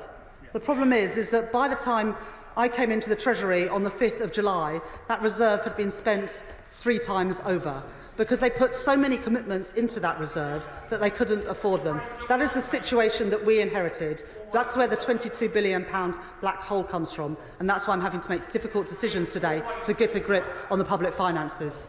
Paul Holmes. Madam Deputy Speaker, the Chancellor spent the election campaign saying she was going for growth through investing in infrastructure, but instead she's cutting it and now funding inflation-busting pay deals and scrapping pension benefits for the worst off. Does she agree that in the battle for the two faces of the Labour Party, the face of tax rises, borrowing and boom and bust won, and the British people, ultimately hard-working people, will lose under her leadership? There's nothing pro-growth about making unfunded spending commitments. There's nothing pro-growth about a lack of respect for taxpayers' money. On the issue of pension credit and the winter fuel payment, we will continue to provide winter fuel payment for the poorest pensioners, those in receipt of pension credit. Gregor Poynton. Thank you, Madam Deputy Speaker. And I'd like to thank the Chancellor for her statement today and being straight with the public about the state of our finances. I know my constituents in the Livingston constituency want a government that tells it to them straight. Will she agree with me that ducking tough decisions and hiding bad news, as the party opposite has done, is just a way to make a bad situation even worse? The previous government and the previous Chancellor should hang their heads in shame of the inheritance that they have left for this government to fix. But I will fix this mess. I will put our public finances and our public spending on a firmer footing. That is the responsible thing to do, and that is what I will do. Pete Wishart. Welcome to the chair, Madam Deputy Speaker. Everybody in their granny knew that there would be a multi-billion-pound black hole. Only the Chancellor seemed to be deaf and blind to the situation, but we knew she was going to be here explaining the sheer scale of it. When we raised this during the election campaign, we were told we were being misleading, that this was all mince. Well, we know now. And isn't it the case that cutting winter fuel payments to all pensioners seems and feels like Tory austerity? And what discussions has she had? What discussions has she had with the Scottish Government? Because she will know, obviously, that this is a devolved responsibility. You're here. My right honourable friend, the Chief Secretary, briefed the Scottish Government today on these decisions. These are decisions that are necessary, and it's not in the interests of the Scottish people to have unfunded commitments and put our public finances and our reputation for economic stability at risk. These are not easy decisions, these are difficult decisions, but the fault of these decisions lies with the previous government. And to claim that this is austerity today, when we have just given a pay rise to more than 2 million public sector workers, it doesn't know what it's talking about. Katie White. Thank you, Madam Deputy Speaker, and thank you to my honourable friend for her clarity and candour. After 14 years of sluggish growth, low living standards and then a cost of living crisis, how callous is it that the Tories went into the election asking for another 5 years of power with a manifesto of false hope undeliverable promises with no mentions of the numerous black holes she's now uncovered. What will the Chancellor do to instead offer my constituents of Leeds North West some real hope? I thank my honourable friend for that question, and very pleased to have her as a constituency neighbour in Leeds. My honourable friend is absolutely right. The government went into the election, the previous government went into the election knowing that there was a £22 billion black hole. And what did they do during that election? They made more unfunded spending commitments. They made more unfunded promises about tax that they knew they could not keep. That is deeply irresponsible. And after all the damage they've done, they should have come to this chamber today and apologised. Stuart Anderson. Thank you, Madam Deputy Speaker. Would the Chancellor confirm that all of the information presented today was not known to her before last Thursday when the estimates were laid? Thank you. When I arrived at the Treasury 3 weeks ago, I asked Treasury officials to do a full analysis. We concluded that analysis over this weekend, and I am publishing it today to this House of Commons. Natasha Lyons. Thank you, Madam Deputy Speaker, and thank you to the Chancellor for this urgent update today. With living standards now worse than they were when they took office, people across this country continue to suffer the consequences of broken promises and mismanagement from the previous government. But this final fiscal mic drop truly is shocking. Does the Chancellor agree that, in contrast to the unfunded fantasy promises put forward by the party opposite, Labour's manifesto showed cast iron discipline and in being fully costed? I thank my honourable friend for that question. Everything in Labour's manifesto was fully costed and fully funded. We now know that on top of the £22 billion black hole that the previous government left, they made unfunded commitments during the election. That was deeply irresponsible, and the country were right to reject them. Peter Bedford. Thank you, Madam Deputy Speaker. Does the Chancellor think that one of her first decisions to cancel infrastructure projects is consistent with her desire to grow the economy? There's nothing pro-growth about making commitments that you cannot afford. There is nothing pro-growth about having £22 billion of unfunded commitments. We saw that when Liz Truss did her mini-budget less than 2 years ago. And right honourable and honourable members on the benches opposite would do well to learn that lesson. Clive Lewis. Excuse me. Oh, sorry, thank you. And welcome to your place, Madam Deputy Speaker. My right honourable friend, the Chancellor, probably won't be too surprised to hear that when it comes to wasteful and expensive vanity projects, the party opposite hasn't confined itself to national matters. Conservative-run Norfolk County Council was attempting to push through a £300 million vanity road known as the Norwich Western Link. That's 3.9 kilometres of road at a cost of more than £70 million a kilometre. So will she take a look at this environmental and financial disaster and work with those of us who know there are more cost-effective and ecologically sound alternatives? I thank my honourable friend for raising this issue, and I will ask my right honourable friend, the Transport Secretary, to meet with him to discuss them further.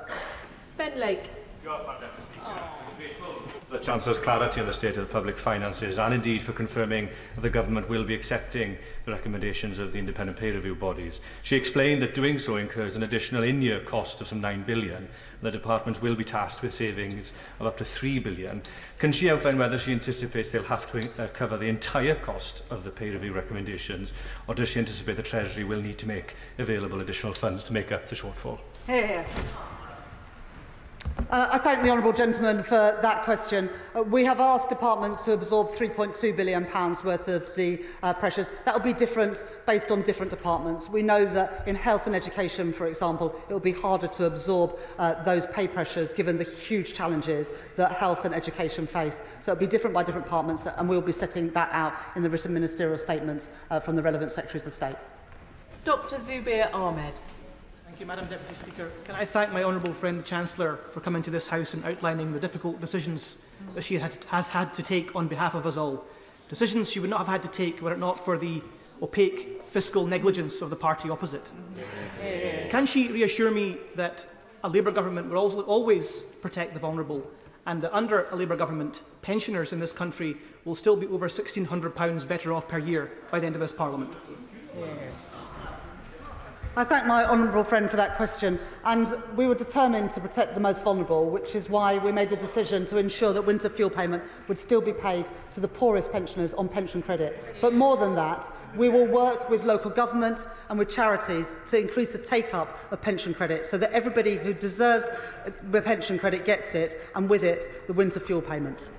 Alicia Cairns. Thank you, Madam Deputy Speaker. We all remember Gordon Brown's raid on pensions, and it has taken just 3 weeks for Labour to revert to type, and it is pensioners who are suffering most. Martin Lewis has already criticised the decision online. However, when it comes to these estimates, the Honourable Lady cannot claim that when permanent secretaries were signing off these estimates over the weekend, I assume, that they didn't know about these supposed holes. So if so, and they did sign them off with holes in it, it'd be a breach of their legal duties. So we should be investigating them, or we should be apologising to them for throwing them under the bus today.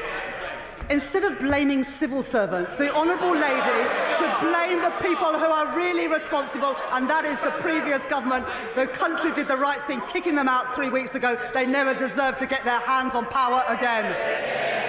Ian Lavery. Thank you, Madam Deputy Speaker. During the last Parliament, the government paid substantial amounts to the train operating companies to make good the losses during a prolonged period of industrial dispute, causing mayhem, causing chaos to the general public.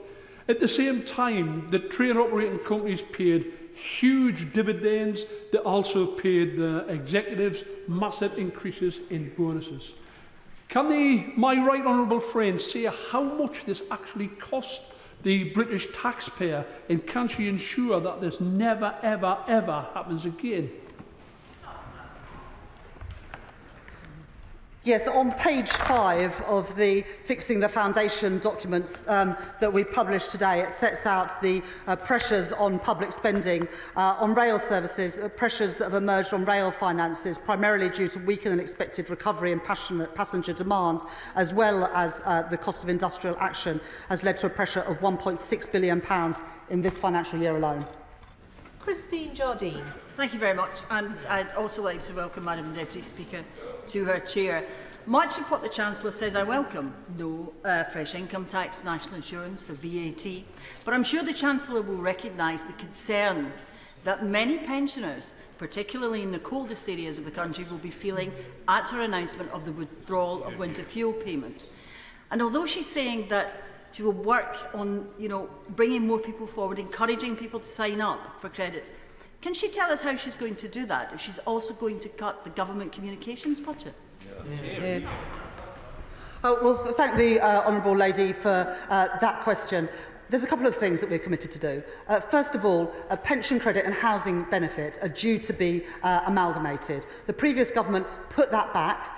We will bring that forward. And we know that take-up of pension credit will increase when it is merged with housing benefit. That will make an impact in terms of ensuring that people get the money that they're entitled to.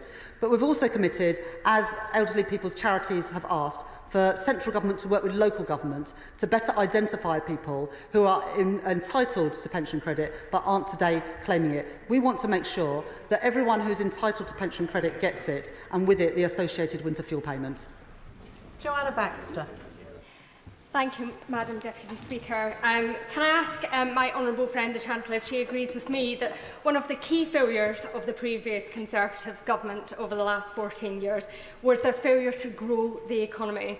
And does she agree with me that it's that lack of growth which meant that their government simply did not have the money to do the things which they nonetheless committed to voters in this country to do, and therefore why we should take no lessons on trust and credibility from the party opposite?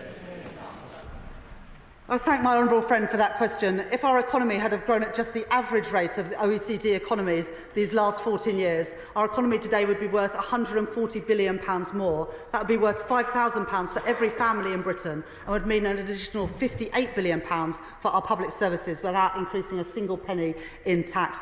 That shows how important economic growth is, which is why getting our economy growing is the #1 mission of this government. David Simmons. Well, thank you, and welcome to your place, Madam Deputy Speaker. The Estimates Day provisions which were presented by the Chancellor of the House last week included a capital departmental expenditure limit of £12.655 billion in the Department of Health and Social Care, which we know included the funds for the new Hillingdon Hospital, which was granted planning permission and where work's already started.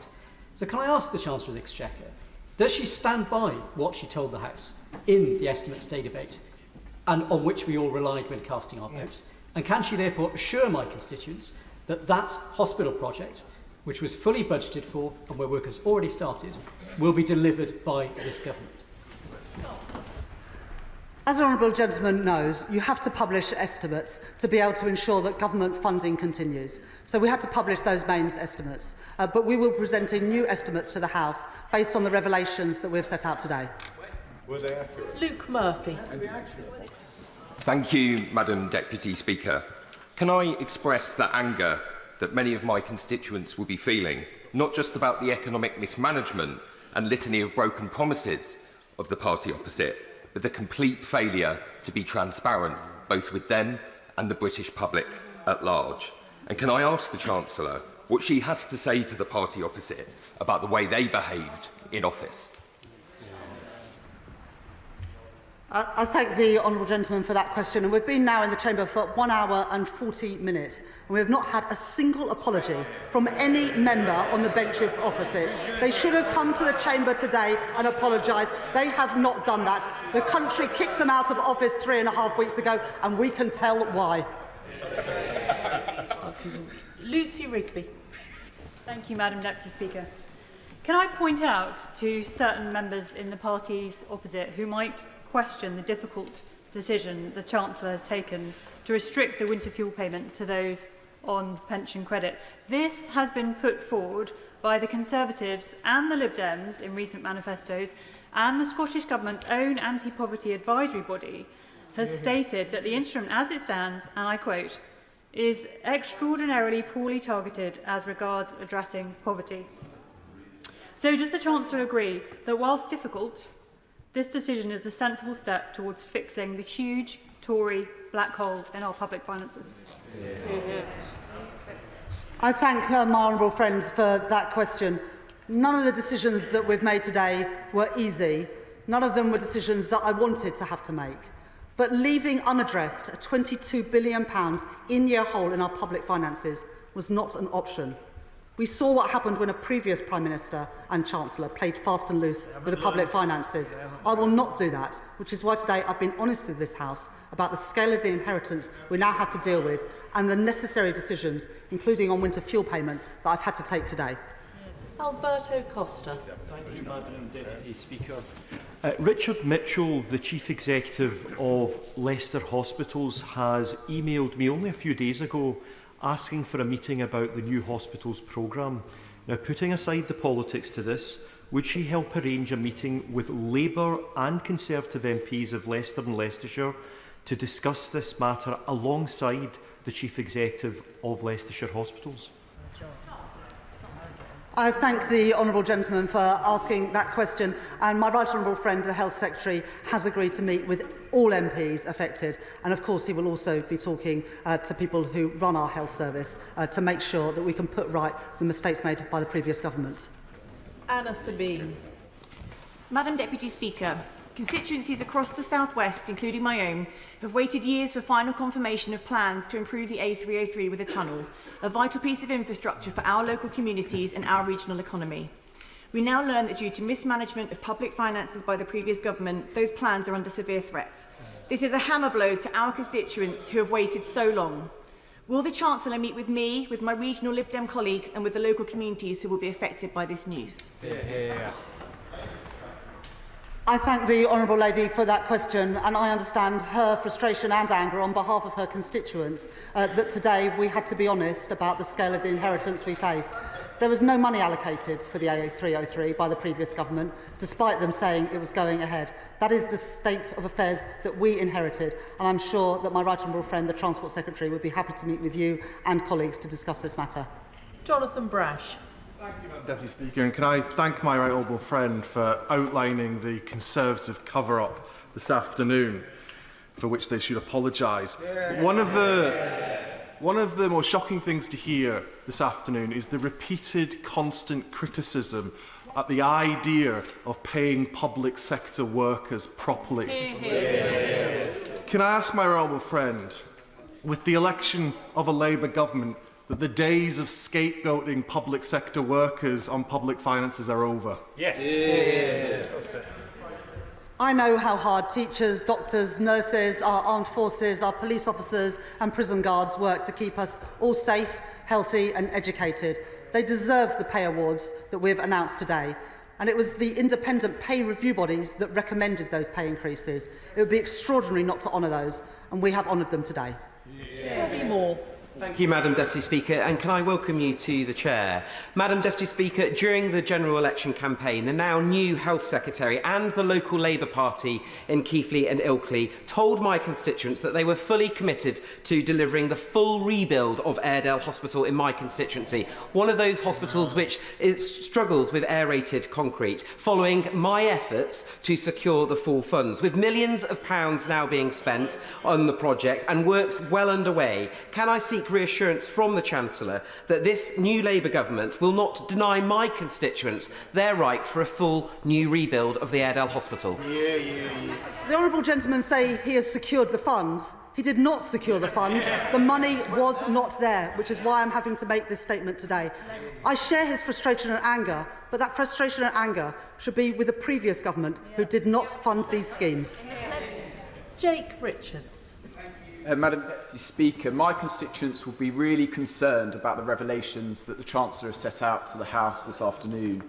Particularly shocking, and I'm reading from her statement, is that the projected overspend on the asylum system, including their failed Rwanda plan, for this year alone will cost more than £6.4 billion. Shocking.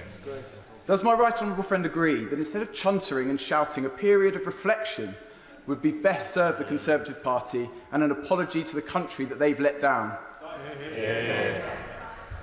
My honourable friend is right that the people of Rother Valley will be shocked and appalled by the gross mismanagement of public finances, including the £6.4 billion overspend on asylum.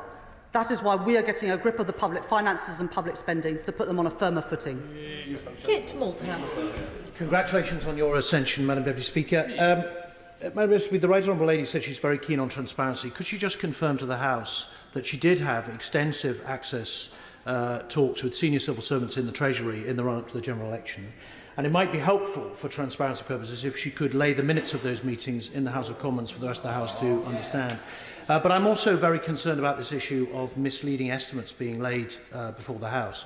Could I suggest that for the elucidation of members, that she ask the Permanent Secretary at the Treasury and the Permanent Secretaries of those departments that are impacted by the decisions she's made today to confirm to the House in writing that none of the information that should have been in the estimates, or if they were correct, was included, so that we can see for ourselves whether she's covering up. That's right. The cover-up was from the benches opposite, and the sooner we get an apology, the better. An apology to the British people. Deirdre Costigan. Answer the question. Thank you, Madam Deputy Speaker. Thank you, Madam Deputy Speaker. While the headline figures that the Chancellor has revealed are astonishing from an economic perspective, does the Chancellor agree with me that it is important to remember the impact of Conservative mismanagement on our public services, on our NHS, on our education system and on our national security? Indeed, I ask her, how can the Conservatives be trusted to run our economy or our public services ever again? Well, the response today from former Conservative ministers just shows how deluded and out of touch they were. The British people delivered their verdict 3 weeks ago, and after the evidence that they've seen today, they will understand that things are even worse than they had thought. Clive Jones. Madam Deputy Speaker, and welcome to your place. Can I wish the Chancellor well in reversing years of economic mismanagement by the previous government. I really do welcome the commitment to speak to MPs who are affected by this failure to provide 40 new hospitals. These were promised 4.5 years ago. Patients and, just as importantly, staff at these hospitals will have been waiting for a long, long time. Will the Chancellor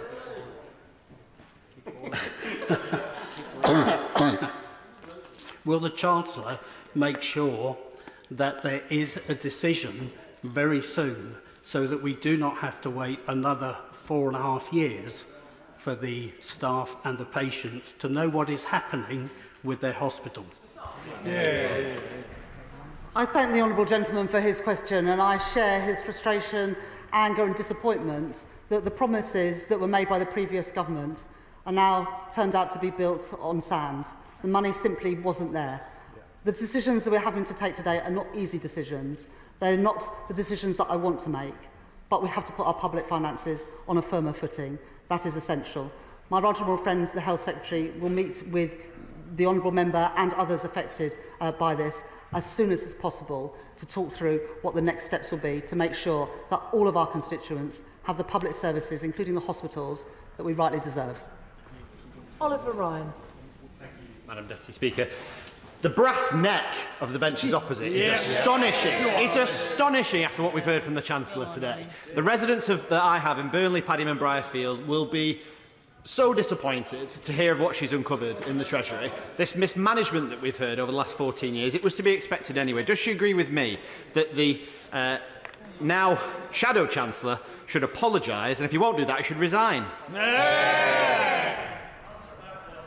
I do find it staggering that it's now almost 2 hours in this chamber and not a single member on the benches opposite have apologised for the state that they have left our public finances and our public services in.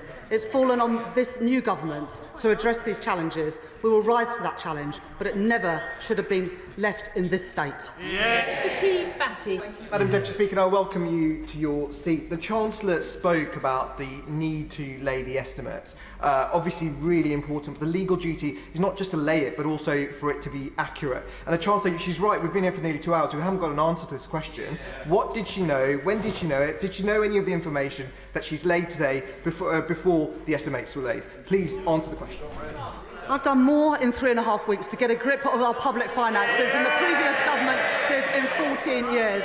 I have worked these last 3.5 weeks to get a grip of the public finances and to understand the true extent of the scale of the challenge. We pulled this together over the last 3 weeks, and this weekend we were able to produce this document that's showing the £22 billion gap between what the previous government was spending and what they had budgeted for. Lee Ingham. It's clear now that even the OBR, whose express purpose is to provide independent analysis of the public finances, was simply not told about the black hole in Conservative spending plans. What will this Chancellor do differently to ensure we never end up in such a position again? I thank my honourable friend for that question. And in the letter from the Office for Budget Responsibility that they published this afternoon, the Chair says, I welcome the important actions announced today by HM Treasury to improve the transparency and credibility of their institutional arrangements for forecasting, planning and controlling departmental expenditure limits. That is really important because by taking this action, we will ensure that never again could any government do what the party opposite did and cause a £22 billion black hole in our public finances. Gregory Stafford. Thank you, Madam Deputy Speaker. The residents in my constituency of Farnham and Borden will be very concerned to hear about the scrapping of the new hospitals programme, especially those living in the north of the constituency who are served by Frimley Park Hospital. Can she confirm that the RAC-affected hospitals like Frimley Park will still go ahead, and will she tell us when we can have assurance on that so that we can reassure our constituents? Well, the honourable gentleman's constituents will be rightly angry with the previous government for making unfunded spending commitments that they knew they could not pay for. My right honourable friend, the Health Secretary, will meet with all of those with affected hospitals, included where those hospitals have been affected by RAC, to make sure that we can, as quickly as possible, address the challenges that his constituents and so many other constituents now face because of the unfunded promises made by the previous government. Michael Payne. Thank you, Madam Deputy Speaker, and may I congratulate you on your election. And can I thank the Chancellor for demonstrating today that she will always put country first and party second. The Conservative Party's response to their own failures, Madam Deputy Speaker, is always to cover it up.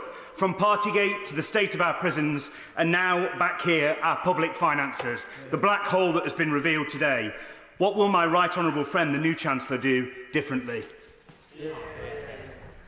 I thank my right honourable friend for that question. We have already introduced to Parliament legislation for a new fiscal lock, and we will publish a new Charter for Budget Responsibility at the time of the budget on the 30th of October.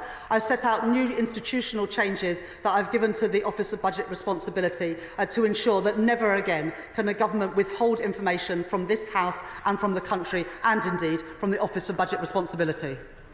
Danny Kruger. Thank you, Madam Deputy Speaker. The Chancellor claims to have discovered a black hole in this year's budget, and yet she's proposing to cut infrastructure investment for years to come. It makes no sense. One example is the Stonehenge tunnel, which was due to cost very little money this year, and that she's cancelled the whole thing. My constituents in Shrewsbury and Amesbury and all the villages around the A303 will be really disappointed to hear this news. What is she going to say to those residents? What will she do to relieve the traffic congestion that has blighted those communities for so long?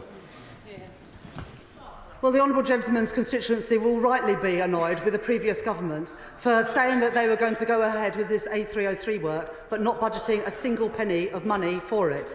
That is where the responsibility lies for these failures and for the difficult announcements that I'm having to make today. Peter Swallow. Thank you, Madam Deputy Speaker. Cash-strapped councils are projected to spend £12 billion to support children with special educational needs and disabilities by 2026. That's up from £4 billion a decade ago. Does the Chancellor agree that the Tories' failure to get to grips with the SEND crisis has put public finances at risk while letting SEND children down? Yes. I think every single member of this House will have faced constituency casework, often very difficult casework about young people who are not having their diagnosis on time and not getting the support they need at school. We'll be setting out all of our spending plans and priorities at the spending review later this year. Wendy Chamberlain.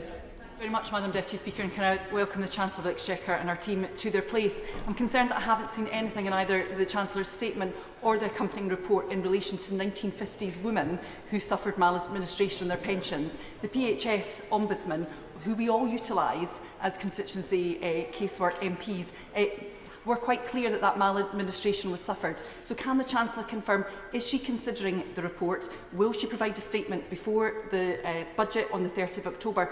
Or is the message to Ospey women today that she won't do it? Yeah. My right honourable friend, the Work and Pension Secretary, is considering that report as we speak. Catherine Atkinson. Thank you, Madam Deputy Speaker. For my constituents, this mess goes beyond money. It's about trust in politics. Yeah. Does the Chancellor agree that the damage goes even deeper than the harm to our economy which she has set out? I think my honourable friend is absolutely right, because it comes on top of Partygate, the handing of contracts to friends of donors to the Conservative Party during the pandemic, and now the revelations today of a £22 billion in-year overspend. That dents public trust, which is why I'm coming to the House today to be open and transparent about the state of the public finances and the action that I'm going to take to sort out this mess. Yeah. Chambers. Thank you, Madam Deputy Speaker, and congratulations on your recent election.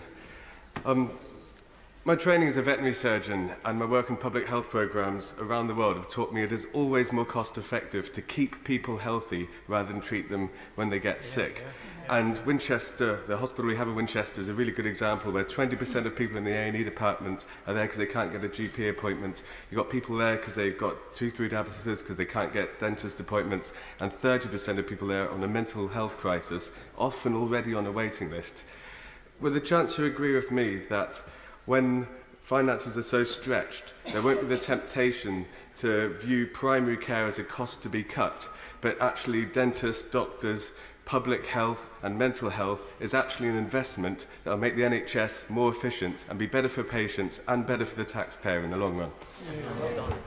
I thank the honourable gentleman for that question, and I think he is absolutely right, and that's why the spending review will focus on both integration and prevention, because we know that that saves taxpayers' money and delivers better outcomes for people.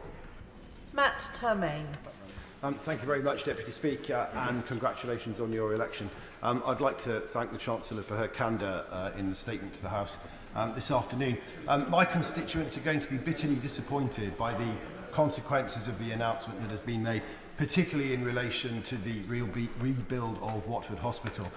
promised under the last Labour government, scrapped by the Conservative Liberal Democrat coalition, and then promised again and again in the run-up to this general election, where the party opposite said that the money was definitely there.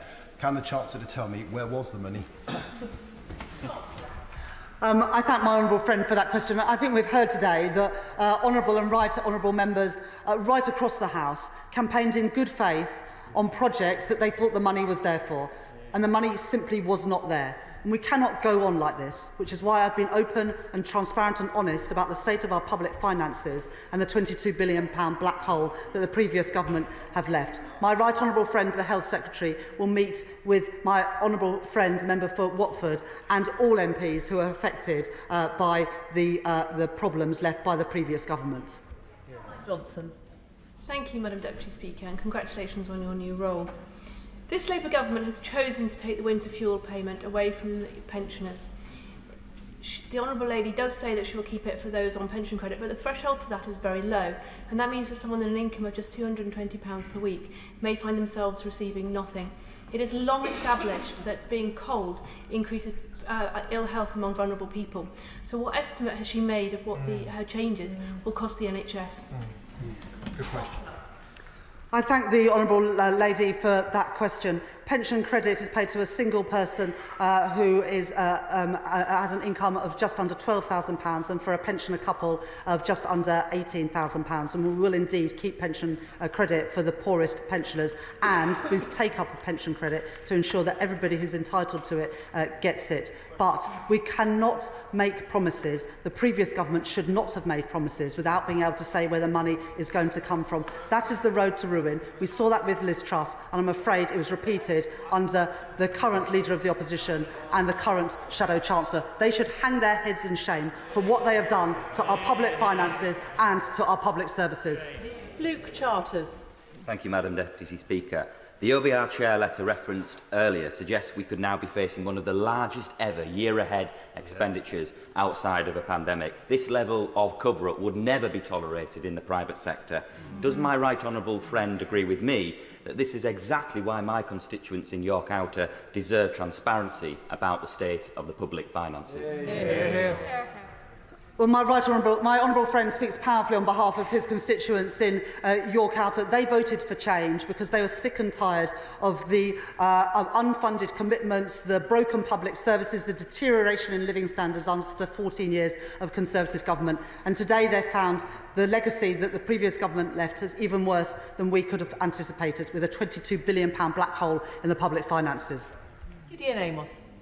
Thank you, Madam Deputy Speaker. May I congratulate you on your post and the Honourable Lady to her position as Chancellor. Does the Honourable Lady, the Chancellor, share the anger of the people of Taunton and Wellington to find that not only is the whole new hospital that was promised by the Conservatives not funded, but also apparently even the maternity unit might not be funded, we now discover today? And on the Restoring Your Railways programme, can I ask the Chancellor whether that cancellation of projects will also apply to those like Wellington Station that have already begun funding and has had GRIP stage 4 approval? I thank the honourable gentleman for his question, and I can fully understand why his constituents are so angry with the previous government for leaving this mess and making unfunded commitments. I can give assurances that projects that have already started, like the station he's mentioned, will go ahead. The final question, Jim Shannon. Thank you very much. I'm still the strongest legs in the chamber, Madam Deputy Speaker, and I thank you for asking me to ask a question. Very pleased to hear the Chancellor's statement today and for her clear financial predicament that all of the United Kingdom of Great Britain and Northern Ireland are in together. Will the Chancellor confirm that in light of the budget gap and the welcome announcement of the junior doctor pay gap offer that savings will be made in ways that do not affect required pay increases but will focus on cutting back on unnecessary quangos, and reports of an estimated £500 million of taxpayers' money being spent on issues such as diversity and inclusion? Whilst important, they do not deserve priority in public spending, or vanity sub-projects such as Casement Park in Northern Ireland at the expense of our health staff. Thank you very much. I thank the honourable gentleman for his questions and for persevering for so long this afternoon. I fully agree that the focus should be on frontline public services. It's why we've committed to a 2% efficiency savings in back office in all government departments and a reining in of consultancy spend and also government communication spend. Those things got out of hand under the previous government and we will rein them in. And can I just also say, Madam Deputy Speaker, that we've been here for now than 2 hours and in that time not a single Conservative Member of Parliament on either the front bench or the back bench has given a single apology for the state of the public finances and the state of our public services. That says all we need to know about that outgoing Conservative government, and they never should have their hands on power again. Point of order, Paul Holmes. Thank you, Madam Deputy Speaker. On a point of order, could I raise a significant issue that I'm concerned about in relation to the Chancellor of the Exchequer's statement earlier today? In her remarks, she obviously doesn't want to stay here to hear this. In her remarks today, the Chancellor appeared to indicate that the government knowingly laid wrong or misleading estimates before the House on Thursday last week, which differ significantly from what she has presented today. 1 working day since those estimates were laid. This is a serious concern, Madam Deputy Speaker, if true. So what steps can we take to ensure that the government either retracts the estimates laid or the document that they produced today? And can you tell me whether this possibly constitutes a breach of the ministerial code? Thank the honourable member for his point of order. He will know that the Chair is not responsible for the content of contributions made by ministers, but I'm sure the honourable member's concern has been heard on the government benches. If an error has been made in this instance, I'm sure the minister will seek to correct it as quickly as possible. It is for the government to decide on the estimates it puts before the House. Point of order, Kit Malthouse. Point of order on the same issue, Madam Speaker. The Chancellor of the Exchequer made certain assertions about timing during her statement. However, we know from the media that the contents of this statement were briefed to The Guardian at 20:58 on Thursday, just after the estimates had been voted upon. Now, while I understand that the Chair is not responsible for the content of what is said at the dispatch box, the Chair is responsible for the integrity of documents that are laid before the House and on which we vote and rely upon. So could I ask whether this is a matter for the Prime Minister in his governance of the ministerial code, or the Commissioner for Standards in upholding standards within the House, please? Because it does, prima facie, in the absence of any evidence from the Chancellor, look as if we've all been misled. That's right. Right honourable member for that point of order. He will know as well as I do that that is not for the Chair to decide, and it is for the government to decide what it puts in its estimates and in documents published. Point of order. Point of order, Stuart Anderson. Thank you, Madam Deputy Speaker. It's on the same issue because the Chancellor has said, for transparency, she found out about everything this weekend. But last week, she said the Treasury also met with the OBR, which was prior to this weekend, to explain how bad things were. The two cannot be correct. Is it possible that she could come to the House and correct the record? Clear that it is not a matter for the Chair. The government benches will have heard 3 points of order on the same subject, and if they wish to come to the House, I am sure the Chancellor will.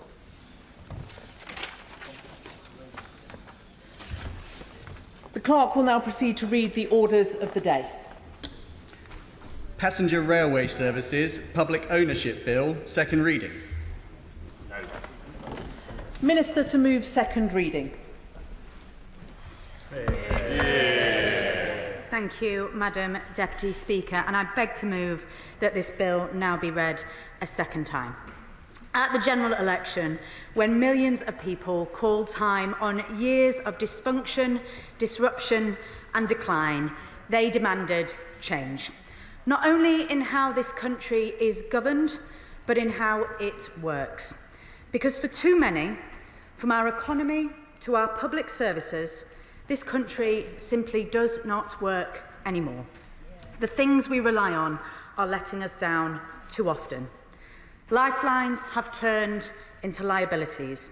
It's why this government has already started the work of rebuilding Britain, brick by brick, bill by bill.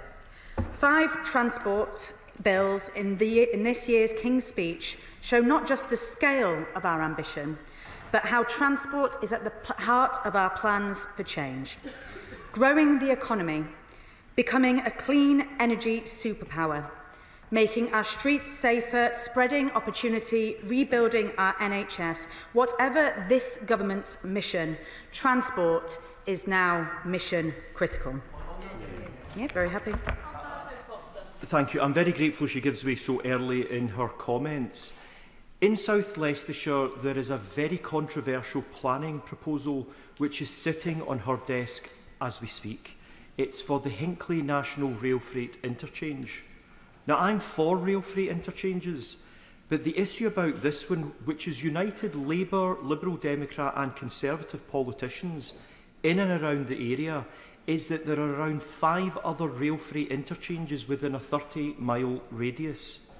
Can she give a commitment at the dispatch box that whatever she says today will not ride roughshod over the views of Labour-led Rugby Council and Conservative-led Blaby District Council that both have very serious concerns about this matter? Very grateful to the Honourable Member for putting his views on the record. He will know that I have a quasi-judicial role in determining the development consent order on that project. He's right that it's on my desk and I am considering it carefully. Nothing in today's bill will influence that decision. Madam Deputy Speaker, national renewal requires nothing less than the biggest overhaul of our public transport in a generation. And that starts with improving performance on our railways and kick-starting reform, which brings us to today's bill. Now, it should surprise no one in this House when I say our railways are not fit for purpose. I have said as much for 2.5 years from the benches opposite to no fewer than 3 Tory Transport Secretaries. And I'd like to take this opportunity to welcome the new Shadow Transport Secretary to her place. I should note that her 3 predecessors that sat on this side are no longer members of this House, so I'm not sure whether it's her job that's cursed or mine, but I wish her luck in the role. And under those 3 Tory Transport Secretaries, we were promised reform. Yet 3 years after Keith Williams' review, little has changed. We were promised better services, yet some of the worst performing operators were rewarded with new, lengthy contracts and handed performance bonuses. We were promised... Good friend and Secretary of State for Transport give way.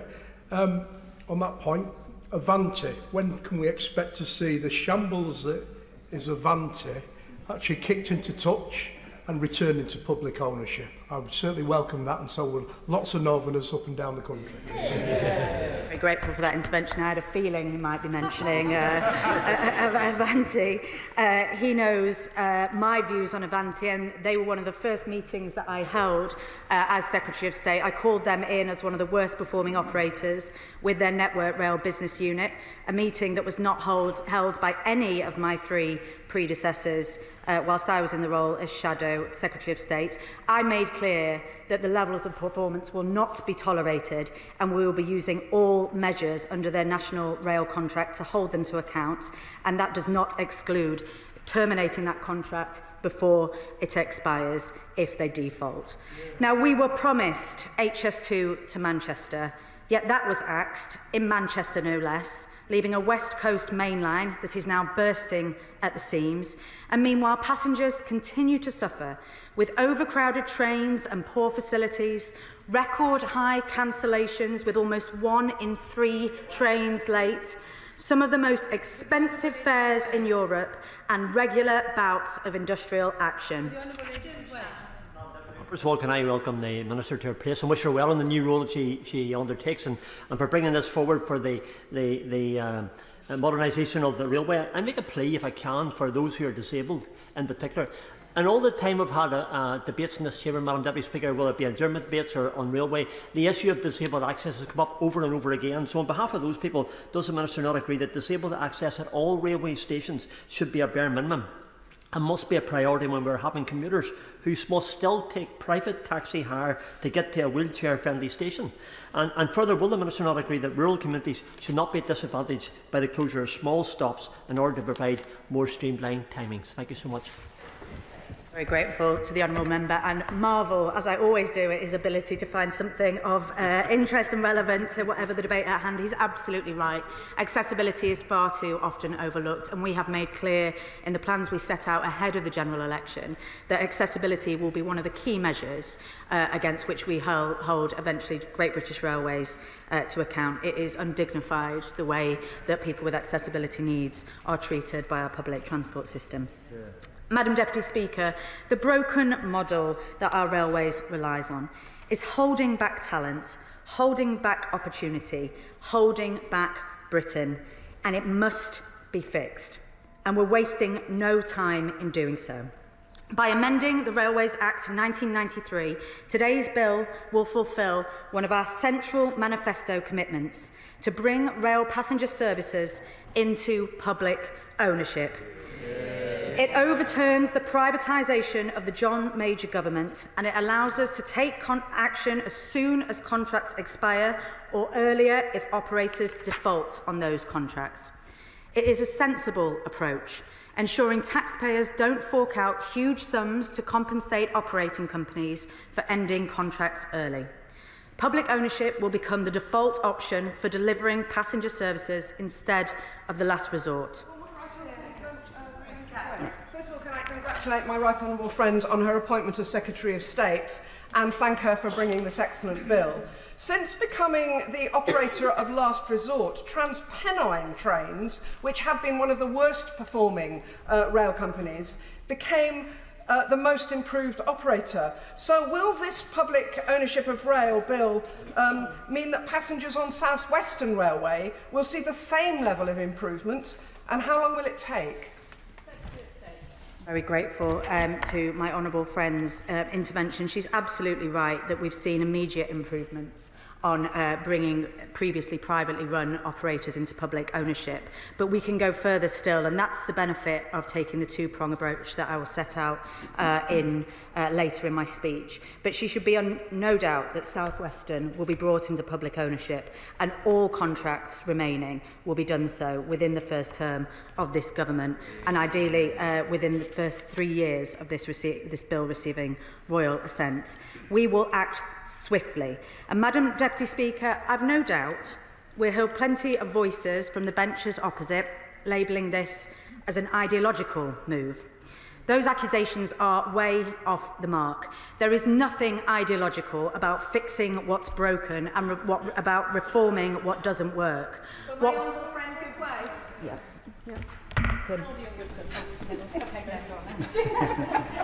I thank my right honourable friend for giving way. She's being extremely generous. I very much welcome this bill, and I congratulate her for all her work on getting us to this point. Since our railways were taken out of public ownership, tens of billions of pounds have been lost to shareholder dividends and the inefficiency of a privatised system, all while ticket prices have soared. Does she agree with me that it's high time that we put passengers before profiteers? Very grateful to my honourable friend, and she's exactly right. That's what's at the heart of these proposals, the opportunity to genuinely reform our railways from top to bottom to ensure that passengers and growing the railways are the only objective that they should serve, not private operators, not shareholders, not the whims of engineers that run Network Rail. This is a once-in-a-generation opportunity to make sure that our public transport system serves the public. So it's not ideological. What was ideological was the previous government sitting back and presiding over a broken system whilst passengers and the economy paid a heavy price. I know the Tories have been trying to pretend the last 14 years of failure haven't happened, but they cannot deny that after 30 years of privatisation, we find ourselves in a position where taxpayers are responsible for 50% of the rail industry's income and underwrite almost every penny spent, whilst profits are siphoned off to shareholders. Yeah. I'm grateful to my humble friend giving way, and also on her appointment as Secretary of State. I note within the proposed legislation that in clause 2, it talks about the extension of the current contracts. Could she set out the circumstances by which that can occur? Because we know that rail safety is best when track and train are brought together, as it would under Great British Railways. Very grateful to my honourable friend for that intervention. That clause is in there purely as a fail-safe if, for whatever reason, the DOHL is not able, for capacity reasons, at that moment in time when the private operator's contract expires, to take it in. So we've allowed ourselves that flexibility if it is not practically possible, but in order to demonstrate that it's not enabling franchising or private operations by the back door, we have also included the power to remove that power again to make sure that public ownership remains the default. So that will only be in absolutely exceptional circumstances for a very limited time. Madam Deputy Speaker, as the Railways Passenger-in-Chief, I am acting decisively today. This is the only response to the failure of privatisation to deliver reliable and affordable services for passengers. And it makes financial sense, saving tens of millions of pounds each year in private sector fees, money which can now be reinvested into the railway. It makes operational sense by running the railways in the interests of passengers and taxpayers, not to the benefit of shareholders. Yeah, and then I will make some progress. I really thank my honourable friend for giving way and congratulate her on her new position. But as a long-suffering West Coast Avanti passenger, I really welcome the fact that this government has prioritised this bill.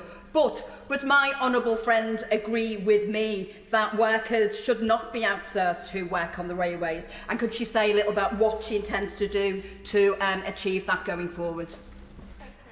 I'm very grateful for that intervention.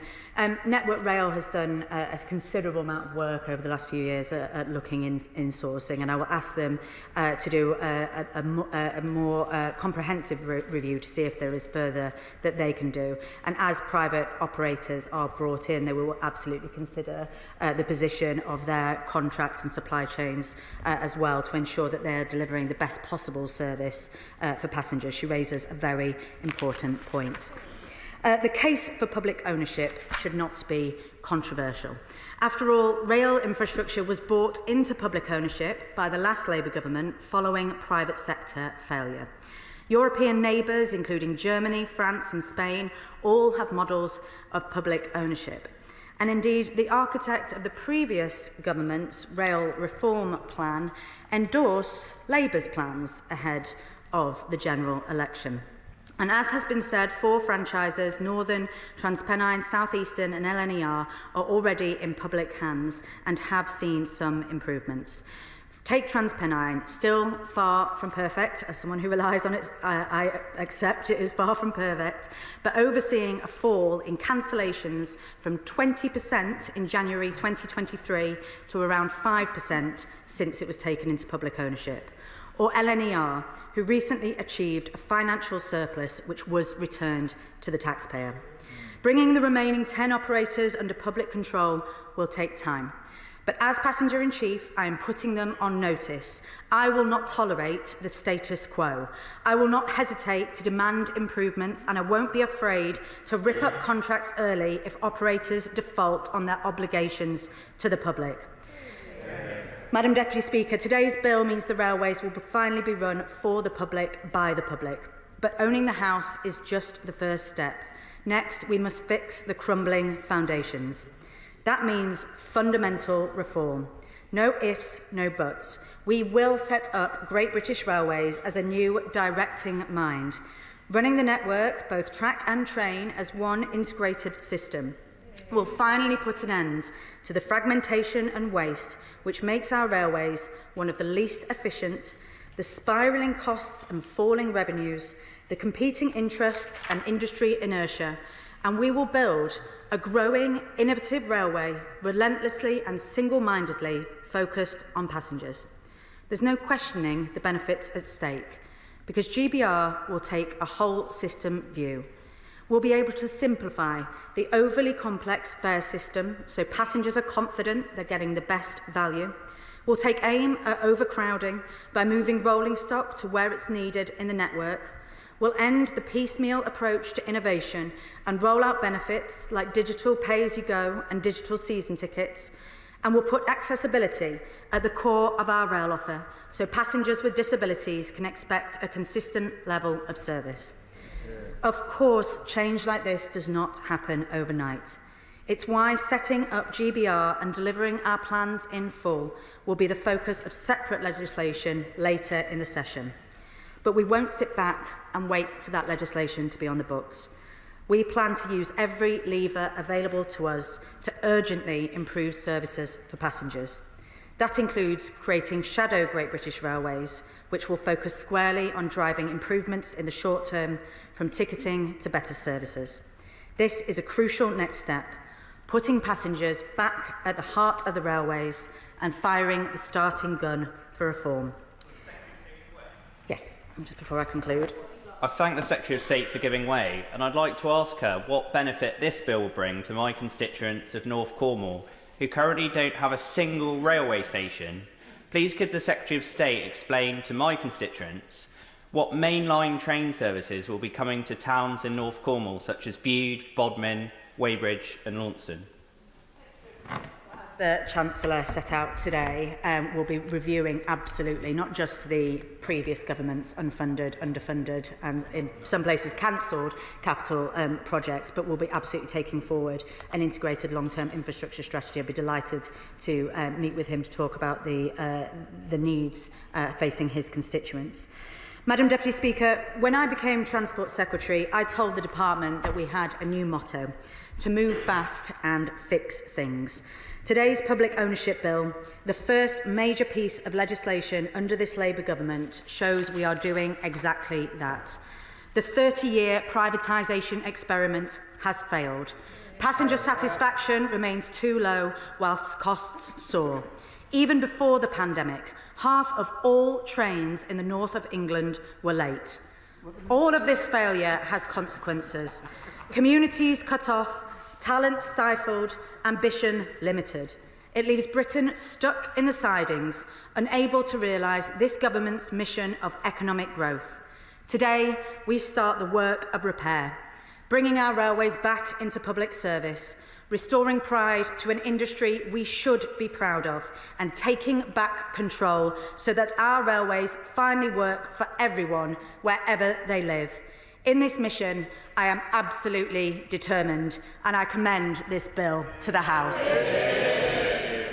The question is that the bill be now read a second time. Helen Whately.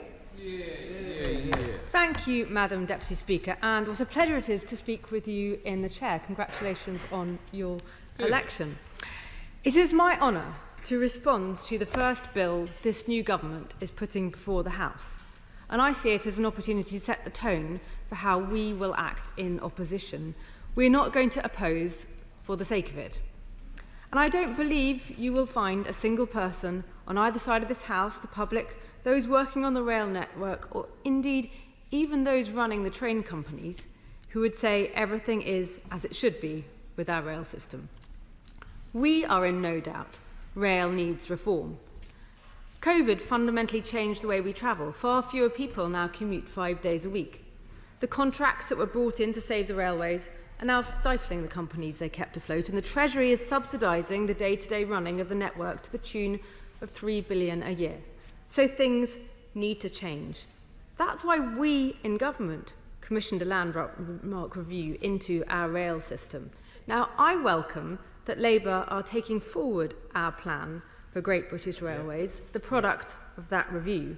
Joining up track and train into a single public body will make the system more efficient and save passengers time and money, and that's important because affordability and reliability are what people care about, and this is the point of being in government, delivering on what people care about.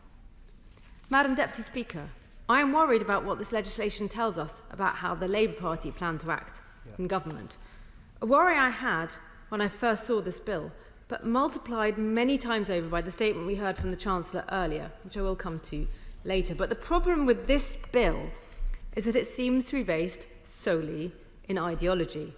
There is no evidence In fact, barely even a suggestion that this bill is going to actually improve journeys for passengers. The Right Honourable Lady opposite has, perhaps to her credit, even admitted so herself, saying that she cannot promise that fares will be any cheaper, nor the trains more likely to run on time. This bill is the embodiment of the same old Labour mantra that anything run by the state is simply better than anything run by the private sector, and that the answer to a problem is putting politicians in charge, when it has been proven time and again that this isn't the case. I'm happy to give way to the honourable gentleman. Thank the Shadow Secretary for finally giving way. The Shadow Secretary referred to being ideologically wedged to a certain model of providing services, railway services. Could the Shadow Secretary explain why, despite the appalling record of anti-West Coast Main Line, it was awarded a 9-year extension? Surely that was an ideological decision, the wrong decision. Well, actually, the point that I'm going to come to is that we on this side of the House, and me as Shadow Secretary of State for Transport, don't choose to take an ideological approach. The important thing is what works. And if he will hold on a moment and listen to what I'm coming to, he will understand my argument there. Now, Madam Deputy Speaker, I confess I may be a little jealous if the Right Honourable Lady opposite is too young to remember life under British Rail. The dusty carriages, the worn seats, the clonk and rattle of the carriage doors, hours spent waiting on a deserted platform wondering if, let alone when, your train would ever arrive with no information to tell you. Of course, even the sandwiches were tired. It's no wonder that over British Rail's nearly 50-year history, passenger numbers across the network actually went down. There was a reason that private provision was introduced into the rail network. And there was a reason why the previous Labour government stuck with it throughout the 13 years they were in power, because it worked. Today's railway is unrecognisable from that under British Rail, not despite privatisation, but because of it. In the first 20 years, passenger numbers doubled. A point that Labour's own rail minister, who now sits in the other place, made in his 2015 report as the head of Network Rail. And the majority of this growth is attributable to the private sector's involvement, and it was achieved while operating one of the safest railways in Europe. Billions of pounds of private capital has been invested in rolling stock. There is now live, real-time information on services, and instead of British Rail catering, passengers can now choose between the likes of M&S and Greggs. The railway went from costing taxpayers hundreds of millions of pounds a year to generating an operating surplus for much of the 2010s. And it wasn't just taxpayers and passengers that benefited. To quote the General Secretary of ASLEF, Lou Adams, back in 2004, all the time it was in the public sector, all we got were cuts, cuts, cuts. And today, there are more members in the trade union, more train drivers, and more trains running. The reality is that it worked. Madam Deputy Speaker, we often hear it said in this country that our rail system should be more like those in Europe, where under a utopian system of public ownership, the trains always run on time and every journey costs less than a pint of beer. But that's not how the Europeans see it. In fact, in terms of the growth in passenger numbers and the controls on costs that privatisation delivered, our network is actually envied by Europe. It's why many... I knew you'd laugh. So listen to what I'm about to say. Listen, let me just... I will take you in, but not right now. Let me just, because I heard that reaction. But this is why many European countries are right now in the process of unravelling their public models and introducing private provision and competition into their networks. The Dutch, the Czechs, the European Union will, Madam Deputy Speaker, all be very confused to see us hurtling past them in the other direction. Of course, free enterprise doesn't always succeed. That's why we already have a system in place for times when state intervention would, or at least should, benefit passengers. And as I'm sure the Right Honourable Lady knows, the Department for Transport is already running a number of train operating companies. Companies like Northern Trains, which was taken into public ownership back in 2020. 4 years ago, when the state took it over, a measly 61% of their trains arrived on time. Today, free from the greedy profit vultures who previously feasted on its carcass, that figure remains at 61%. Compare that with Greater Anglia, whose contract comes up for renewal in September. They, by the way, are the first train operating company the Right Honourable Lady's crosshairs, and why the government is choosing to rush this second reading through before recess. All of their services are running new trains. 94% of those trains arrive within 3 minutes of the scheduled time. They managed to deliver this while paying a premium back to the Treasury. It's not failing. In fact, every single one of the top 5 performers across the network are private performers. By contrast, do you know who accounts for more delays than anyone else? Network Rail. 60% of delays are caused by a single public sector organisation. I'll give way to the Honourable Lady. I am old enough to remember British Rail, and actually on quite a lot of measures, British Rail was improving before it was privatised. And while the Honourable Lady wants to make an ideological attack on a state-owned railway, British Rail was 40% more efficient than 8 comparable rail systems in Europe used as benchmarks in 1989. So did the Honourable Member agree with the former Secretary of State Grant Shapps when he admitted that the franchise system was no longer sustainable? And what's her idea? I was perfectly clear at the beginning of my speech that we agree that reform is needed. That's why we commissioned a review in government, and that's why we set out ambitious plans for reform, including the Great British Railways Plan, which I said I will welcome that this new government is intending to introduce. Madam Deputy Speaker, I'm not here to make an ideological argument. In fact, and this is the point to respond to the honourable gentleman earlier, sometimes, like with our plan for Great British Railways, the public sector is the right vehicle to solve the problem. At other times, a competitive private model will lead to better results. And the point is, if you're going to change things, in the first piece of legislation you bring before this House, you need some pretty clear evidence on why. So I have some questions for my right honourable friend and her junior minister, for the right honourable lady, and her junior minister who will be summing up. How exactly will bringing train operating companies into public ownership benefit passengers? Because unfortunately, the government's impact assessment for sure doesn't tell us. What improvements can passengers expect to see? Who is she going to get to run these companies? Where are all these different better train operating experts going to come from? If they're out there twiddling their thumbs in the hope that this day would arrive, or wouldn't the Department for Transport not have brought them on board already to help with the running of northern trains or southeastern? It's the same question across the network. Will she be sacking everyone currently working for the train operating companies and replacing them with a horde of superior yet currently out of work staff?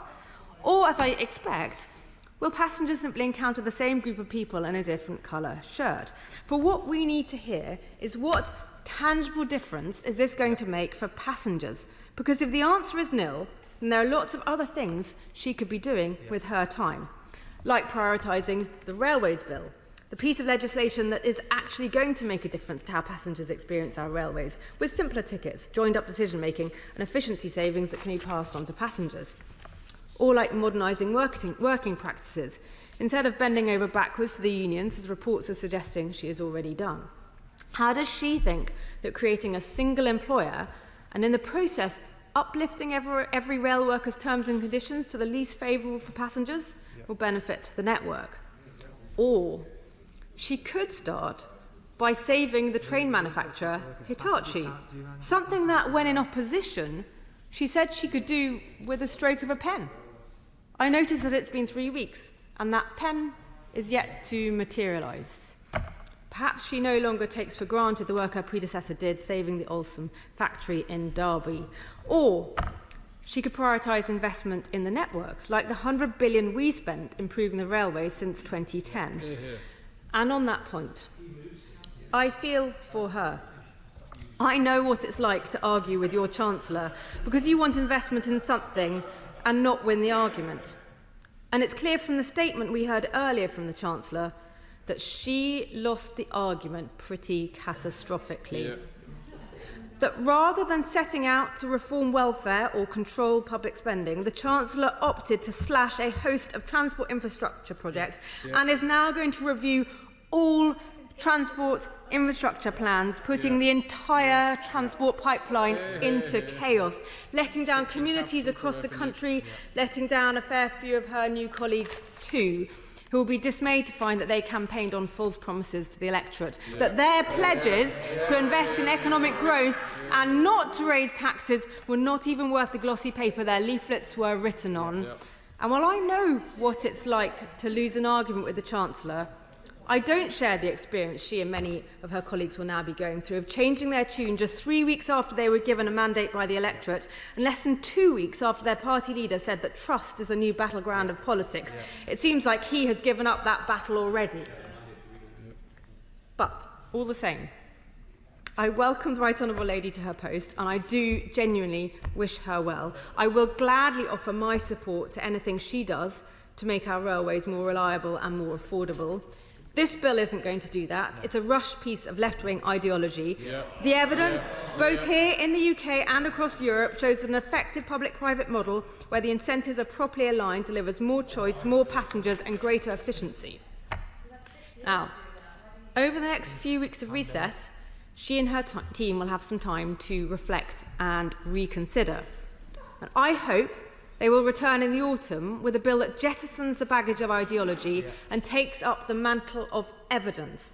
A bill that would have more prospect of improving the rail service for passengers. Because, as I said, I have no interest in opposing just for opposition's sake. But this bill, as it stands, will not be receiving the support of His Majesty's loyal opposition. Andy MacDonald. Madam Deputy Speaker, and congratulations on your elevation. I wish to put on record as I start my contribution how proud I am of my relationship with our trade union movement, and I declare and support both the political and financial support I've received, including from affiliated and non-affiliated railway trade unions, as reflected in my register of interests.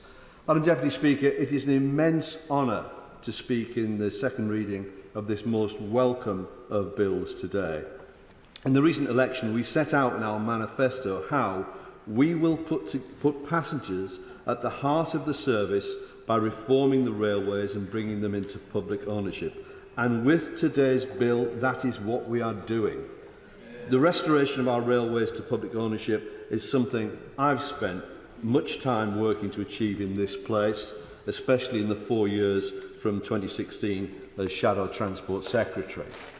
In that role, I produced a document, a shadow white paper, entitled GB Rail, Labour's plan for a nationally integrated, publicly owned railway. And it was nice to see that the then Transport Secretary tried to pinch the title, but I suppose that I should be flattered by that.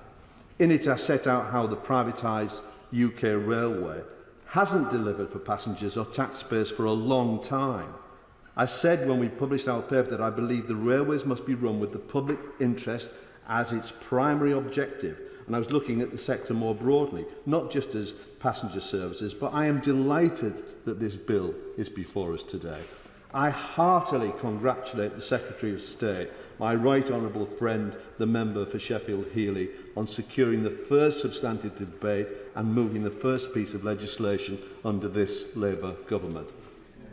Madam Deputy Speaker, this bill is necessary because the privatisation model for Britain's railways, brought in by the major government in the 1993 Railway Act, has long been failing passengers.